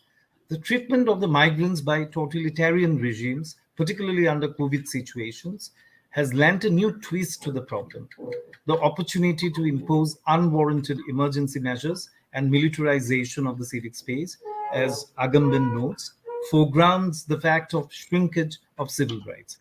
Exceptionalism has become the norm in many countries. Proliferation of detention camps in the United States during the Trump regime, fatal sea passages of the Syrian refugees across the Mediterranean, crowds of Rohingya refugees camping in Bangladesh, Afghans fleeing their country, all these point out that the condition of precarity has become a prominent and recurrent phenomenon in the last 2 decades or so. Images of precarity circulate in popular and social media. The phenomenon of precarity, in Judith Butler's sense of the word, has given rise to humanitarian issues of hospitality in the Derridian sense. This presentation will argue that discourses in academic disciplines such as post-colonial studies, migration studies, and diaspora studies have already taken an ethical turn in Emmanuel Levinas's sense of the term. This will be discussed with the help of some images that went viral in social media in the recent past, as well as some literary texts produced recently. So over to you, Professor Himadri Lahiri.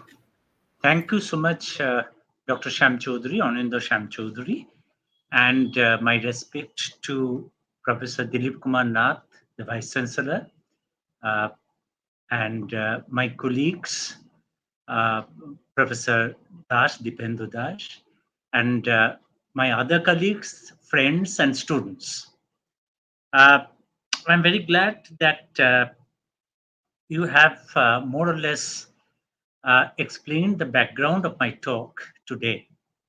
And I'm also glad that you have, in fact, talked about the two recent books that I wrote during the last 2 or 3 years. I say this because this lecture is connected to the discourses I employed in the earlier books as well. While diaspora theory and transnationalism was written quite some years back in 2019, I was thinking about how to develop some other ideas that are related to the questions that I raised. And in Asia Travels, which is a brilliantly produced book, which was published by Birut Jatiyo Shanmilani, a very new publishing house. I'm very happy with the production because I think the paratextual elements, the illustrations and the book cover basically drive home the point that our lives are basically on the move, that we cannot stay rooted to one place. And therefore, you see, we need to think about the ideas and the discourses of movement in the globalized situation today. I'm very glad that Professor Classen talked about some very universal ideas. He talked about time-defying values like literature. Literature actually embodies several values like tolerance, like love. He talked about all these things. That is a wonderful kind of a presentation. I'm sorry that I couldn't. I joined the lecture halfway because I was engaged elsewhere. While Professor Classen talked about the universal kinds of human experiences, today I will talk about very particular kind of experiences. And you see, although this is particular, I say particular kind of experiences, they have universal ramifications of such incidents that have taken place in different areas of the world because they are affective. And in literary productions, the affective aspects come most forcefully. Here, I will not, in fact, uh, uh, uh, uh, discuss literary works mainly, but I will analyze some of the images, and images as very media images as very potent forces of representation. And my talk will be more or less basically theoretical than textual. This is in connection with the book I wrote in 2019, Diaspora Theory and Transnationalism, where I was thinking about several questions. And Professor Anindya Chaudhuri actually referred to some of the questions that I raised there. Two of the questions have become very, very important today. One was about the virtual reality, about the virtual kind of diaspora, and the power of the media and the power of the images. So that have really become very important during the COVID period. And the other question that I raised there is that you see that in view of some of the developments that have taken place in recent times, in the recent past, you see the role of ethics will assume more and more importance, because diaspora studies, like other studies, transnational studies, these do not usually talk from the point of view of ethics, which of course may be not unnatural, not unusual. But I feel that the role of the ethics is growing more and more. And today I will talk about that to some extent. This will be, as I said, more or less theoretical, discursive, rather than textual. I have a written paper with me, I will read out from the paper very slowly, perhaps, but I think you will understand what I say. Let me begin. The title is Understanding Transnational Movement and Precarity Through Cultural Representations. So, in the title, I want to link up two things. Number one, transnational movement, and number two, precarity. These are interrelated issues. That is my main point, and I will relate this, or rather, I will like to see these questions relationship through the ethical lens. The first 2 decades of 21st century has witnessed some of the large-scale migrations. These include both internal and transnational migrations. One is aware of the experiences migrant workers went through immediately after the COVID-19 outbreak, particularly in the countries of the global south. Transnational migrations that took place in the present century were triggered by coercive situations such as civil war, state violence, threats to life and career, extreme hunger, and different other forms of threat perceptions. Such is the impact of these dislocations on the global situation that in 2015, Antonio Guterres, the then United Nations High Commissioner for Refugees, observed that the 21st century is proving to be a century of people on the move.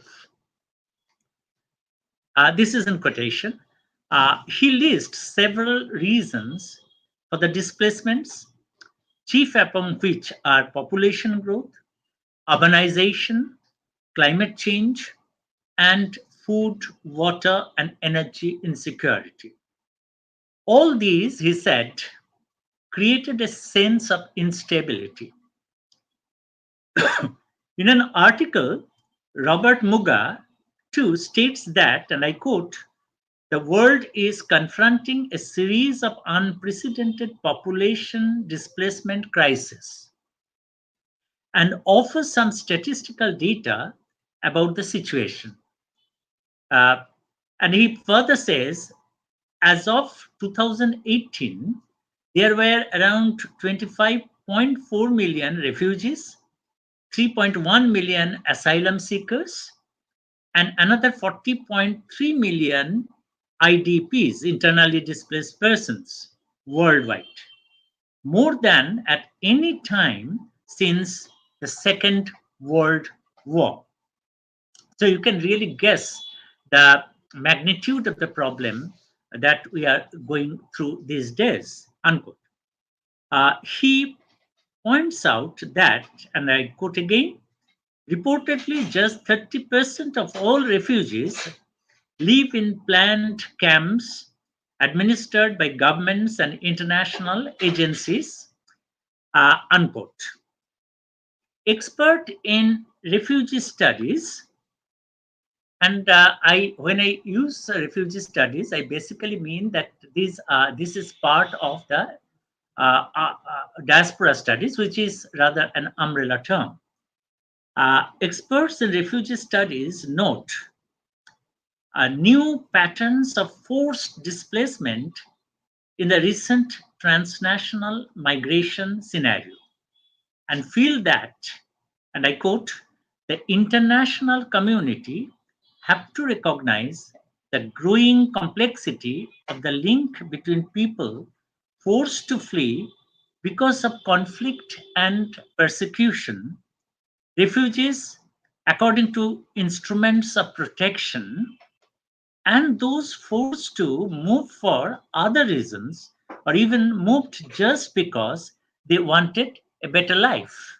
So there is, on the one hand, forced evacuation, forced movements, forced migrations. On the other hand, there may be voluntary movements, voluntary voluntary migration. So we need to differentiate between the two. Refugee movement cannot be viewed at one with other forms of non-coercive patterns of transnational movements. This differentiation is very much important. Forced migration entails an intense kind of precarity which cannot be usually seen in case of voluntary movements. This presentation is mainly focused on this kind of precarity. It is also necessary to note that sudden, largely unanticipated, large-scale migration impose upon the host nations and global community a huge demand for hospitality that tells upon the economic and other resources of a country, particularly if it is situated in the global south, and also has an impact on its internal politics. The traumatic effect on the migrants and its effective exploitation in the works of cultural representations demand critical analysis. The magnitude of problems generated by state-sponsored violence and civil war unsettle not only the lives of the migrants, but also unsettle the infrastructure of the host nations and create anti-migrant sentiment among the citizens. So this aspect is also very important, as you know, as refugees flood into the nation. Nation has important problems to tackle. How to tackle this migration, how to provide hospitality, food, etc. But at the same time, in doing so, the nation has been finding it difficult to control the public opinion, to convince the public, because the public in many states, many nations are not willing to accept the precarious people because it tells on the finance and other aspects of the nation. So this is a very important aspect, and there are many discourses in this respect, and I will be referring to mostly implicitly the discourse of hospitality, which was advanced by Derrida. So I'll be referring to that mostly through suggestions, through indirect statements, because my focus will be more on Judith Butler and Levinas, Emmanuel Levinas. In a country with dictatorial leaders with a propensity to impose exceptionalism, refugees and other migrants and minority communities may face untold sufferings. Proliferation of detention camps in the United States during the Trump regime, separating children from their parents are examples of extreme precarity. So those are the images that circulated everywhere.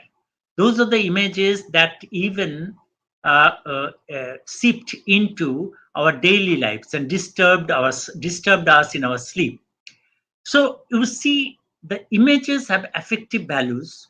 The images have raised humanitarian questions, and therefore the way we have to consider these problems need to be thought from new perspectives. I shall be dealing with media images that project complex patterns of representations of the precarity. First, I should explain in what sense I use the term precarity, because there are diverse opinions about the concept of precarity. Elena Gasiokova and Ovsi Skatern I quote from them because I think the quotations make sense. It gives us some scope about how to see the phenomenon of precarity.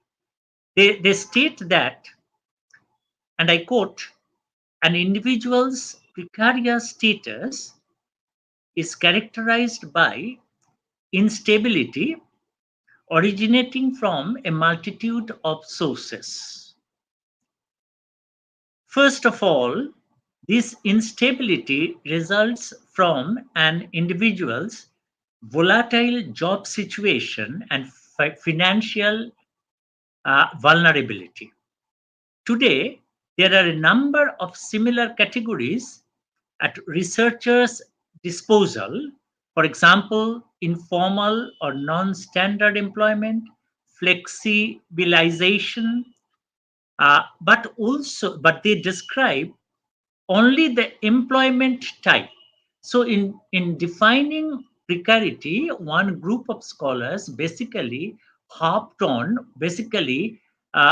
based their explanation and interpretation on the question of instability in the job market, instability in getting jobs and therefore moving from one place to another. This is something that happens in the case of internal migrations as well, especially during times of the you see COVID-19 situations. You have seen when COVID-19 situation broke out. During that period of outbreak, people, the migrant laborers, moved from one place to another, and the images actually became very, very viral. And there were also administrative blunders which suggested that these people were not seen from humanitarian points of view. Even the state, either the central government or the different state governments, they couldn't cope up with the problems. And the way these precarious people were dealt with left many questions unanswered. So from that point of view, that the job market too is very important for the determination of the precarity and the precariousness. At the same time, some authors regard precarity as subjective experience of instability. And mind this, this is being viewed from the subjective point of view, from ontological point of view, from the crisis of living itself, from the crisis of being itself. Subjective experience of instability, an ontological state as opposed to precariousness, which is a structural characteristics of an individual's employment situation. So there are two broad views through which we can determine our definition of precarity. So subjectivity, which is very important for our students and teachers of English departments and Bengali departments, literature students, and also cultural studies students.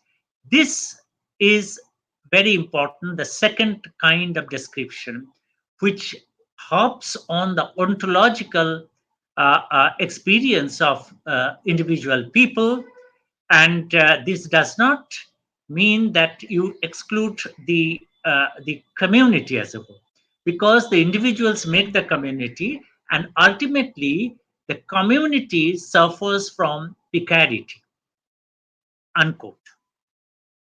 Gasyokova and Skataran share the latter view and believe that the precarity phenomenon should not be restricted to employment relations, although they take into consideration that a job is the main source of the income and life prospects for the majority of the people.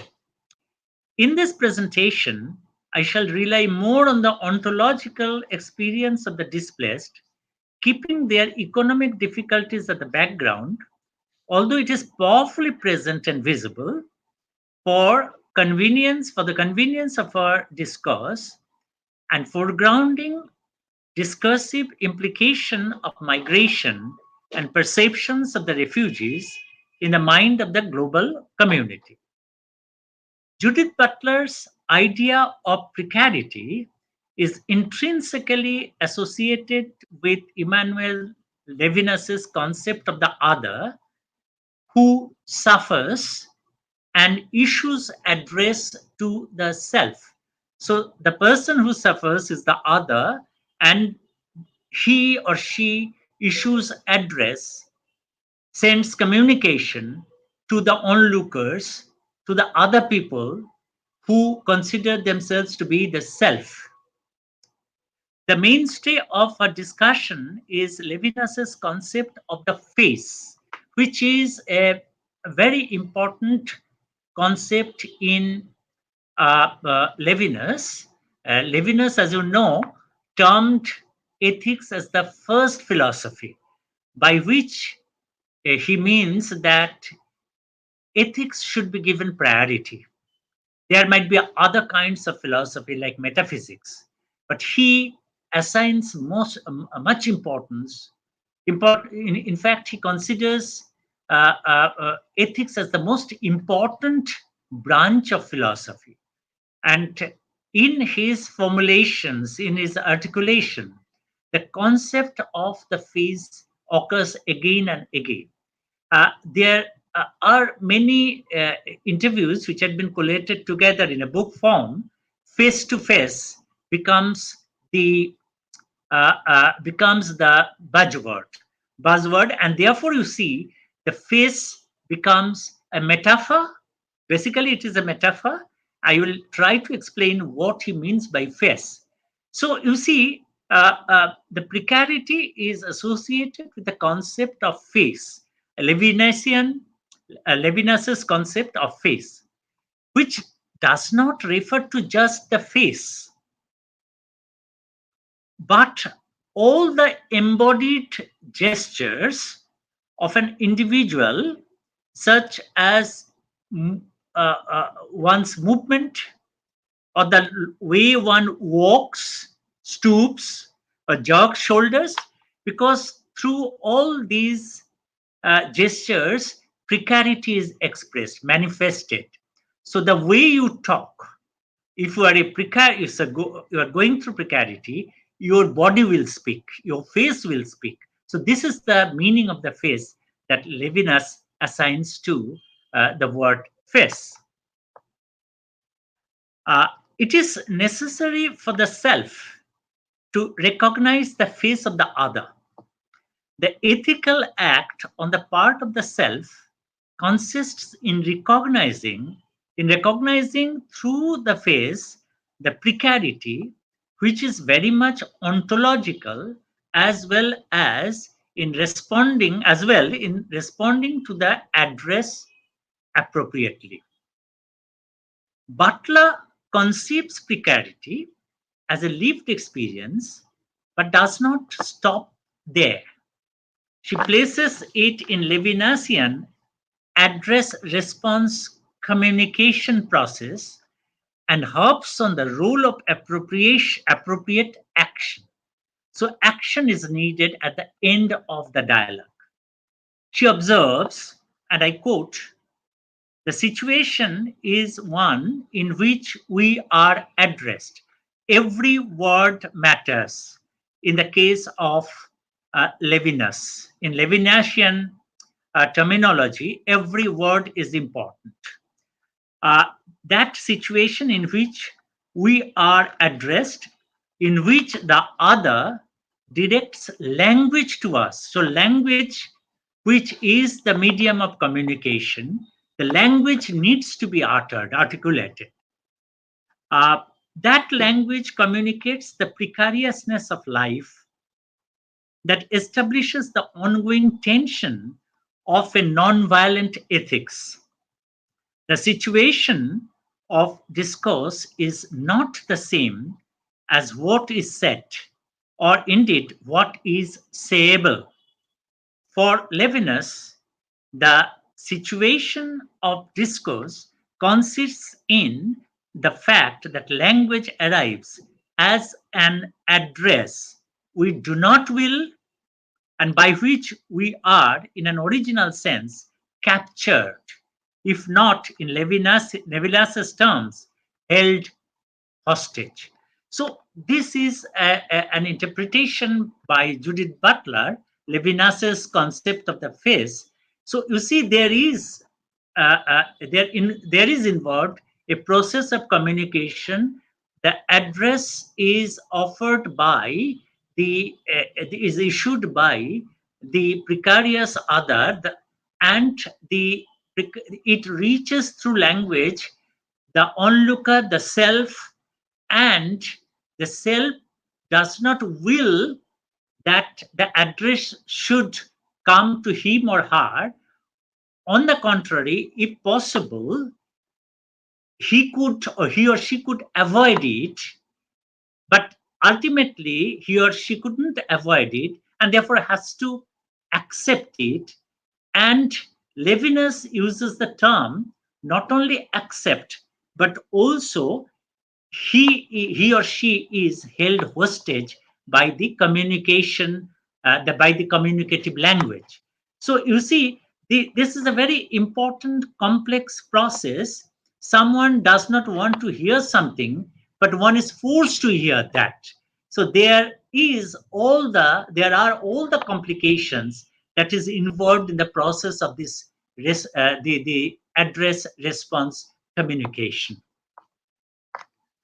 Unquote.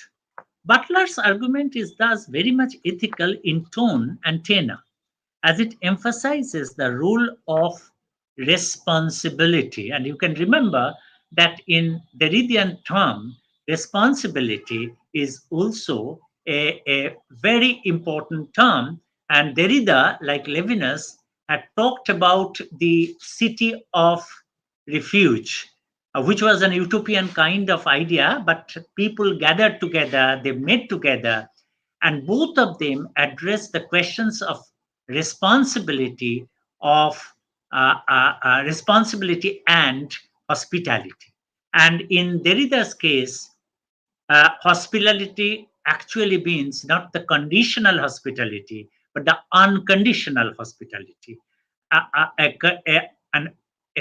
kind of hospitality which does not require, once you arrive it, which does not require vacillation.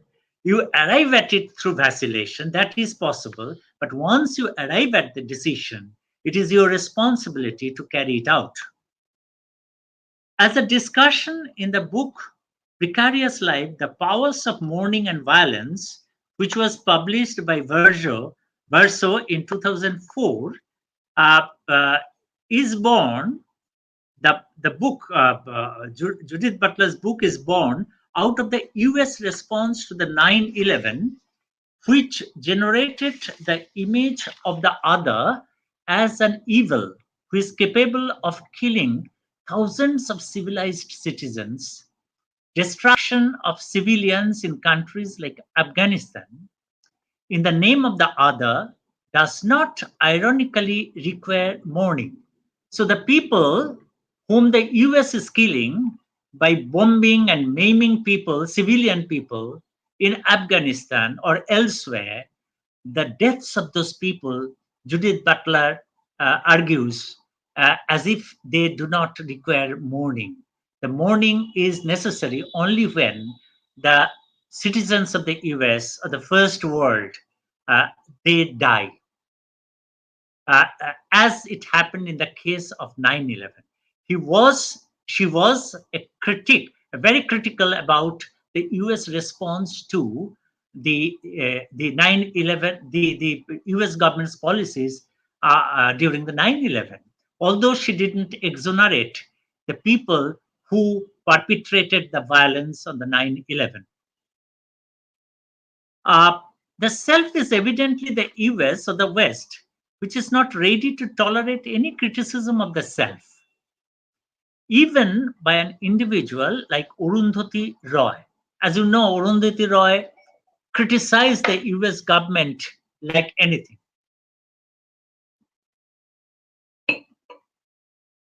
and Butler defends Arundhati Roy. The response pattern, as Levinas demonstrates, is however much more complex, as the self is confronted initially by the instincts of protecting itself by killing the other. Overcoming this instinct and responding to the address issued by the other is thus a difficult job to perform. And I quote, "To expose myself to the vulnerability of the face is to put my ontological right to existence into question. In ethics, the other's rights to exist has primacy over my own, a primacy epitomized in the ethical edict." What was the edict? It was the biblical kind of an edict. And you know that Levinas and Derrida, they were very much concerned about, they argued from within a very religious kind of philosophical framework, which is also very important. What is the edict? You shall not kill, thou shalt kill. You shall not jeopardize the life of the other, unquote. Levinas writes, and I quote, "The face of the other, in its precariousness and defenselessness, is for me at once the temptation to kill and the call to peace. The you shall not kill, that is actually the call to peace. If the first impulse, that is the impulse of killing the other, towards the other's vulnerability is the desire to kill, the ethical injunction is precisely to militate against that false first impulse. The face is the extreme precariousness of the other, and peace is the awakeness to the precariousness of the other. These two phrases are within quotes. So you need to awaken yourself to the problem of the other, to the precarity of the other, which is a very difficult proposition. Levinas gives away, Butler links this awakeness to the precariousness of the other to humanization, which is the soul to humanity studies, and observes that Butler observes that Levinas gives us a way of thinking about the relationship between representation and humanization, a relationship that is not as straightforward as we shall like to think. If critical thinking has something to say about or to the present situation, it may well be in the domain of representation, where humanization and dehumanization occur ceaselessly, unquote. Levinas also offers, within a tradition of Jewish philosophy, as I was saying, an account of the relationship between violence and ethics that has some important implications for thinking through what an ethic of Jewish nonviolence might be. This is what Butler said. I want to argue here that time has come for diaspora studies to consider the play between humanization and dehumanization that is abundantly found in representations of refugee migration. In doing so, it can recognize the faces of the other and the pattern of responses to the address. In this, it will inevitably deal with the ethics of hospitality and unconditional hospitality for that. There are two parts of the kind of forced migration have witnessed so far in the first 20 years of the century. Excuse me. One is related to the government and majoritarian ethnic groups that may be responsible for it. Rohingya refugee crisis testifies to it. The Rohingya refugee crisis was triggered by, and I quote, a campaign of targeted violence launched by the Myanmar military junta in August 2017, unquote. And they the migrants crossed into Bangladesh to join, and I quote again, thousands of others from the community who had fled earlier episodes of violence and abuse. Today, there are more than 860,000 Rohingya living in Bangladesh, many of them in crowded Kutupalong camp, now the largest refugee settlement in the world, unquote. Secondly, it is also important how they are received by the host country, which too may have practices of majoritarian rule and racist policies. Both these may cause extreme condition of precarity and may require an address response dialogue between the precarious other and the host government and civilian population. Here I shall refer to some media images which I take as acts of representation that go viral in social media and issue affective emotion among the netizens. Let me summon up a few images and analyze their import. The images are drawn up from the context of Syrian refugee influx following the Syrian civil war that started in March 2011. The Syrian refugee crisis is said to be the world's largest refugee crisis and displacement crisis of our time. Within quotes, about 6.8 million Syrians are refugees and asylum seekers, and another 6.7 million people are displaced within Syria. This means 13.5 million Syrians in total are forcibly displaced, more than half of the country's population. Unquote. In September 2015, a photograph of a boy, this is from an internet source that I've gathered this information. In September 15, a photograph of a boy lying lifeless on a sandy shore powered a surge of public concern for the Syrian refugee crisis. The boy, along with his parents and older brother, were on a rubber boat carrying Syrians who had fled the country's civil strife and hoping to find a new life in Europe. The boat becomes a very important metaphor, and the boat is not navigable in the sea journeys. So obviously, the journey itself was doomed to failure and accidents. So they were taking chances of life, and therefore their life was nothing but a life full of precarities. They were caught between two evils. So they will have to take action. So this is the ideal condition, the condition in which precarity is generated.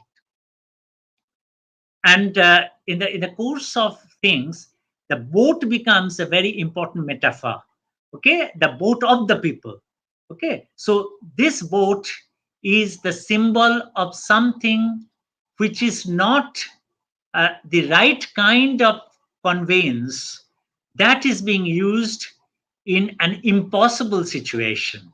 That, and I will later use another symbol, and that symbol is the metaphor, that is the metaphor of the aeroplane as well, which is a much more modern metaphor. The vessel capsized on the way to Greek island, of course. Of the 4 family members, only the father, Abdullah Kurdi, survived. The image of that small corpse on the beach led to an outpouring of charitable donations to aid other refugees. Unquote. It seems that the world community is responding to the precarity. The self is responding to the other. The boat metaphor, the metaphor of the boat, which is very much part of the face, the image of the face, that sends signal to the self and the self response. Okay, but this response may be much more complicated, which right now I will not discuss. This may not be. This may have some underlying ideas of hierarchy, for example, and underlying ideas about the pity of the situation. Okay, one feels pity, and pity is not a very good emotion to harp upon. So pity, one should hate to be pitied. Okay, so the funds may come out of such a kind of mindset as well. So this is not, it is not possible for me to explain, to interrogate such kind of underpinnings of the image here, but I will ask you to think about this. I will talk about a bit about the aeroplane metaphor. The images of the child as they appear in the images, in the pictures, the dead body of the child with a red shirt lying on the beach face down, and a coast guard carrying the corpse along with the shoreline convey a message, and you can take it as an address. The face of the child issuing a silent address to the world about the need of justice that he didn't get in his lifetime. I shall not now mention 2 other images which are related to the recent flights of Afghans desperate to leave their country after the Taliban takeover of the country in August 2021. In a recently held webinar, I used this. This is a part which I am reusing here. These 2 images, discussion of these 2 images, because I felt that these 2 images should be considered very important, and the listener should obviously respond to this. So this is a repetition here, but I am helpless, and that is why I am in discussing these 2 images. I actually acknowledge my indebtedness to the organizers who held the other conference. The United Nations Refugee Agency has projected that a 500,000, this migration, like the Syrian migration, is going to be huge. And I quote, the United Nations Refugee Agency has projected that a 500,000 Afghans may seek to leave by the end of 2021. Many Afghans fear persecution and reprisals under the Taliban rule and hope to seek asylum or other pathways to safely migrate abroad. This is a quotation from an internet source. One may draw both these images, project the airways, the images that I will discuss here, the airways as the suggested pathways of the escape. One of these two shows us thousands of people at the airport mobbing an aircraft that waits at the tarmac. They are desperate to board an aeroplane to flee the country. Some, unable to secure space within, climbed atop the aircraft. The image underlines the inhospitable space that Afghanistan has turned itself into under the Taliban regime. This perception comes from the memory of the trauma that they have gone through during the earlier Taliban regime. The other picture that I refer to relates to the aeroplane again, but this time the aircraft is not on the ground but is airborne, indicating that it has indeed left the Kabul airport and the journey has indeed begun. But what is the nature of the journey? But what happens then is a point of critical discussion. The image shows human bodies falling off from the airborne aircraft. We know of some other occasions in the aviation history involving flights originating from Africa where similar phenomena were reported. Simon Gikandi picks up one such incident for elaborating an aspect of globalization.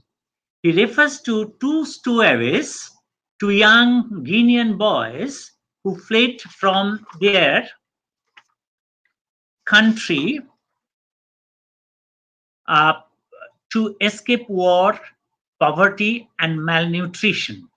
I will take 10 minutes or so. They hid themselves in a Sabina Airlines Airbus originating from Conakry, Guinea, and moving towards Brussels, Belgium on 28th July 1999. Their dead bodies, frozen, were found a few days later in the aircraft's rear right-hand wheel bay. On their bodies was found a letter they wrote to, and I quote, members and officials of Europe, unquote. Please give attention to this phrase, members and officials of Europe. Okay, the Enlightenment ideas lurking behind the phrase, appealing for help and refuge from Europe. And they said, and I quote, be mindful of us. There is no one else for us to turn to, unquote. The two young boys, dead now, they sent this message to the European officials and ministers. This is a kind of address to which answers, responses must be provided, but not during their lifetime. They are dead by now. Gikandi argues that this phenomenon of young boys looking to Europe for help reflects one aspect of globalization. And in this idea of globalization, the European Enlightenment ideas are very much embedded. And I quote Gikandi. The boys were neither seeking cultural hybridity nor ontological difference. Their quest was for a modern life in the European sense of the word. Their risky journey from Africa was an attempt to escape both poverty and alterity.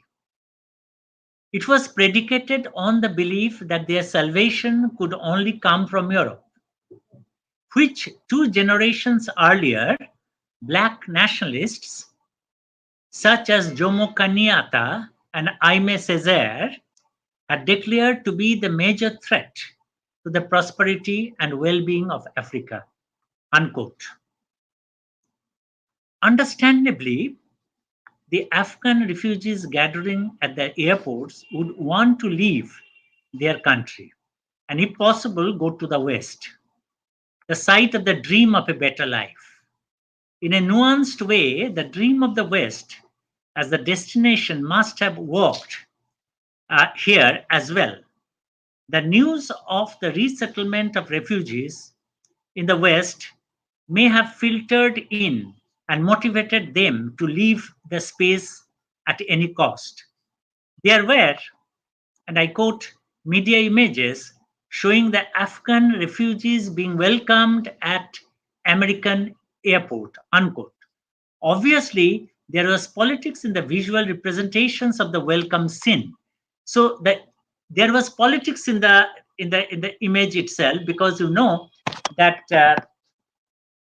that was meant to be disseminated, that was meant to send the message that America is home to the lost citizens, citizens who come from the God-forsaken countries, and therefore they are welcomed here. So this image is very, very interestingly embedded in the pictures that the media take care to disseminate.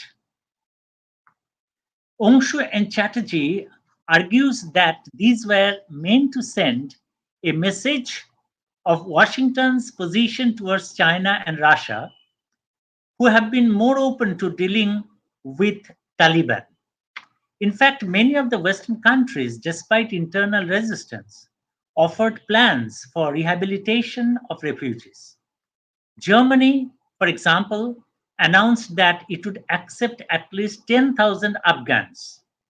And I quote, in the US, as many as 50,000 evacuees will arrive under so-called humanitarian parole, a stopgap program that gives them a year to apply for the permanent visas. Other Afghans, including those that work directly for the US government, will be under separate immigration categories, unquote. This is from a newspaper, this is from an article written by Sophia Kai. Such moves were partly influenced by the West's demand for more labor force. Texas Medical Technology, a medical equipment manufacturer in Houston, for example, said it had hired 5 of the 100 Afghans the company plans to engage for a variety of positions, including in textiles and engineering, over the next 12 months. The demand is here, said Son Reiber, co-owner of the company. We need the workers, so we are open arms to refugees, unquote. You can see the politics. In the context of the West, the images may have the quality of spectacularity. And when I say spectacularity, I would ask you to think about how Stuart Hall actually demonstrates the examples of spectacularity, which is mostly carried out through the images of the Black men and Black women as images of masculinity and images of femininity, images of sexual power, images of similar other things. And as it says, the spectacularity is built up through the medium of differences. The differences, instead of being celebrated, are woven into the images so that people look at the images and get entranced by the images themselves. So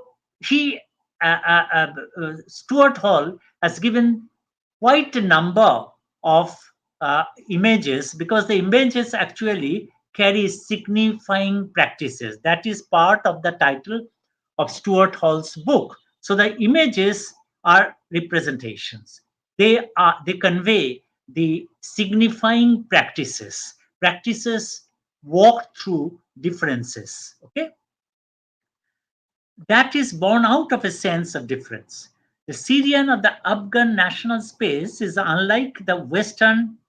supposedly unlike the Western national spaces. This kind of precariousness that forces multitudes of people to leave the country because of chaos in the nation is unlikely to occur in the West. Unlikely to occur in the West. The images may bring this asymmetry into view.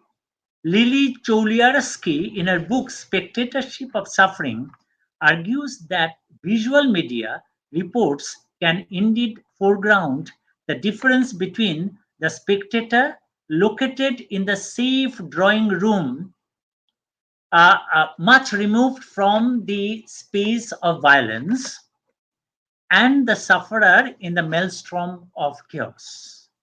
So the idea of difference is there. The person who is watching, who is actually watching the spectacles, is watching from safety, while the persons who are there in the maelstrom of violence, suffering precarity, there is a huge gap between the two. The images may bring the Lily Choresky, in a book Spectatorship of Suffering, argues that visual media reports can indeed foreground the difference between the spectator located in the safe drawing room and the sufferer in the maelstrom of chaos. She argues that from such viewing arises the, and I quote, how the spectator should relate to the sufferer and what we should do about the suffering, how to respond to the address. According to her, and I quote again, it is these ethical values. She also considers this very much from the point of view of the ethical values. These ethical values embedded in news discourse that come to orientate the spectator's attitude towards the distant sufferer. Unquote. Safety and suffering, she says, then are apt categories for understanding television's power to represent the world to the world. World to the world. These two worlds are different worlds. The world suffering, the worlds in conflagration, and the world which sleeps, which waits, which enjoys the spectatorship. Its power represent the world to the world. Its power to map information flows in terms of geographical neighborhoods, cultural affinities, and political alliances. And by this token, to others, those who live in poverty or with war, unquote. She extends the argument that, and I quote, the television construes the nation as an imagined community by homogenizing differences internal to the nation state, and by arguing that transnational news flows construe a beyond the nation community by establishing a sense of a broader we. This we, I presume, is the imagined community of the West, which inhabits the transcultural zone of safety and construes human life in the zone of suffering as the West's other. This seems to be a real problem. Butler calls up an image of happy Afghan women settled in the US before this migration.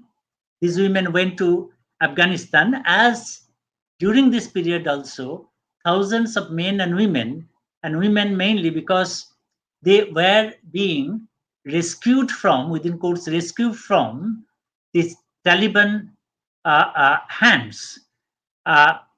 So Afghan women settled in the US being shown on the television show speak of a reality that is not commensurate with the precarity thousands of Afghan refugees have been facing now. Butler asks, where is the loss in that face? The sense of loss in that face? And where is the suffering over war? Indeed, the photographed face seemed to conceal or displace the face in the Levinasian sense, since we saw and heard through the face no vocalization of grief or agony, no sense of the precariousness of life.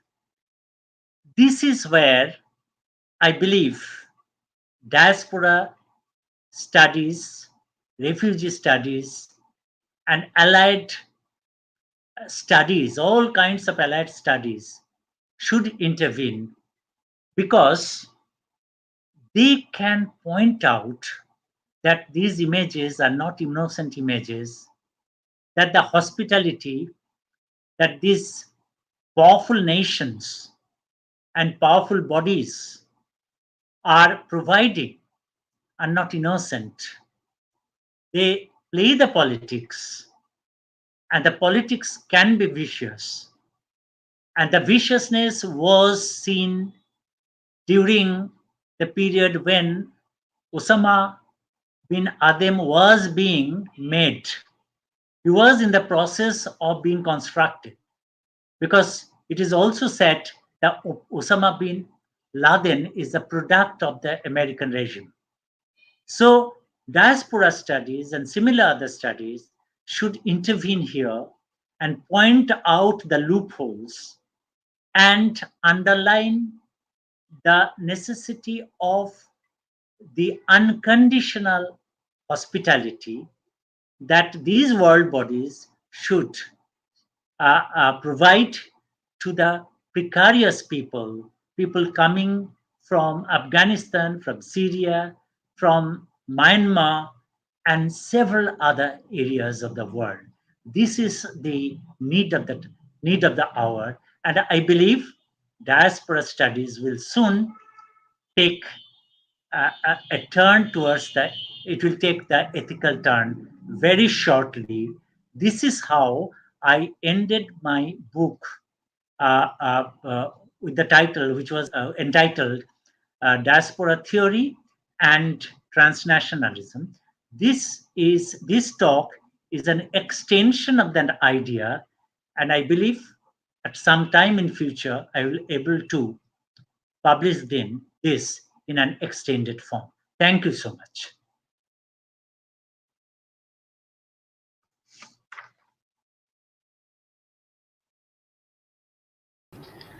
Thank you, sir. Thank you. That was really very illuminating lecture. We have a few questions. It's pretty late at night. We have a few questions from students and PhD scholars of our department. One is by a student of our department, Shayan Chatterjee, who actually wants to know more about how this talk about precariousness can be thought about using a necropolitical framework of members. So could you shed light on this? Yes, obviously that is a very important question.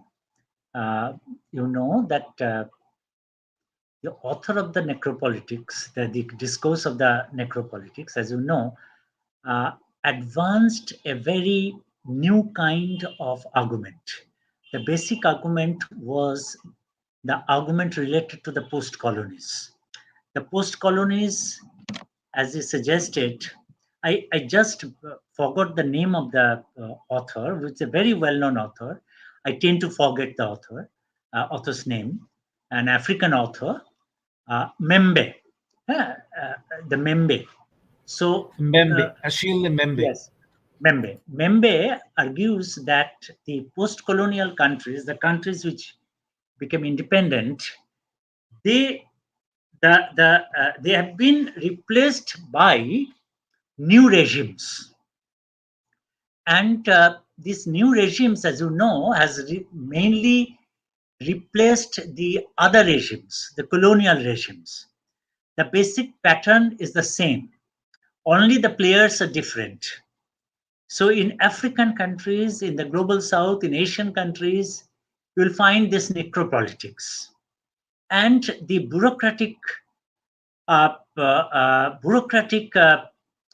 corruption, the political corruption. They have reached such a height that they too have crossed precariousness. So yes, my answer is that you can of course extend this idea. In fact, I also thought about including that idea, but that is a totally new aspect, a different aspect of the problem, and I didn't want to include it here. but I have a mind to include it in the extended article that I have a mind to write. So this aspect, this post-colony related corruption, is an aspect which in fact has generated precarity in Arab countries, some of the Arab countries, in Asian countries, and they are really, really sources of concern. And here too, diaspora studies should intervene. Thank you for raising the question. I responded to it very briefly, because I think all of you must be very tired by now.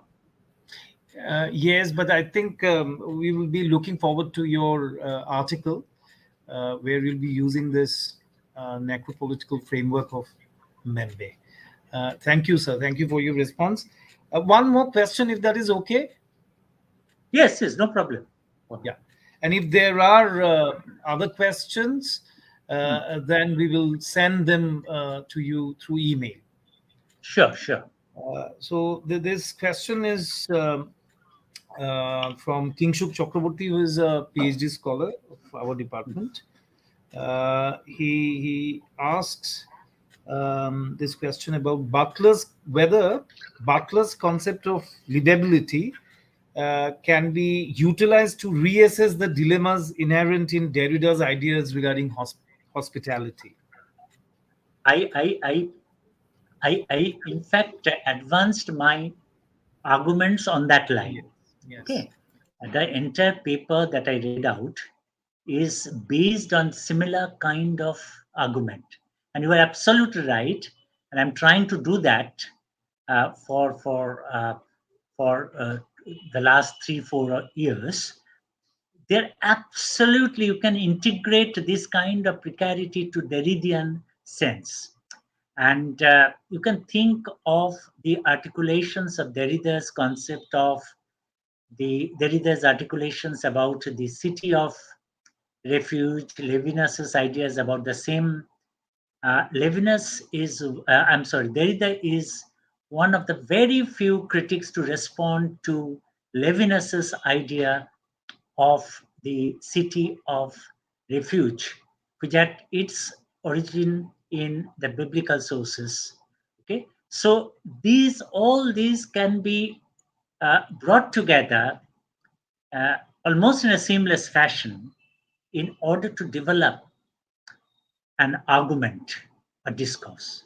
That is what I've been trying to do. I've tried to do here also, although I have not dwelt at length on the Derridian concept of hospitality, which is much more discussed than Levinas's concept of face. And therefore, I have took almost 1 hour, I think. I wanted to focus on Levinas more than Derrida, who is better known right now. Thank you. Okay. Thank you so much, sir. It's Pleasure. Almost 10 o'clock. And I think it's time to draw the curtains on the first webinar of ELT I Southern Assam Chapter, which it is organized with the School of English and Foreign Languages, Assam University's Silchar. So I, on behalf of the organizers, would like to thank you profusely for managing time. You must also be very tired, because prior to this program, you were in another program. I think it was a book launch program, right? Yes. That you were in. Yes. So thank you, sir. Thank you for being there always with us. And I would like to wish Professor Dipendu Das is there. For a while he was not there. I think he got disconnected. So he is not there. I just saw him once, and then he seems to be gone. I'm so sorry. Anyway, so yeah. So on behalf of everyone, the organizers. Yes, Aninda, I am here. Hello, Aninda, I am here, and Himadri, thanks a lot. Pleasure, Dipendu. It's pleasure. My Yeah, I pleasure. was all through your lecture listening to your wonderful and very focused kind of deliberation, which you always do. So thanks a lot. Yeah. Okay. Good night from my Yeah. side. Thank you. Good Okay, night. then. Yes. Meet again. Bye bye. Bye bye. Bye bye. Everybody. Okay, then with this, I would like to thank the participants for being there right through this program. Thank you, everyone. With this, I will take leave of you. Good night. Good night. Good night. Bye-bye. Bye. Good night. Thank Bye. you. Bye. Bye-bye. So, Mahashweta, I'm just ending the broadcast. Is that okay?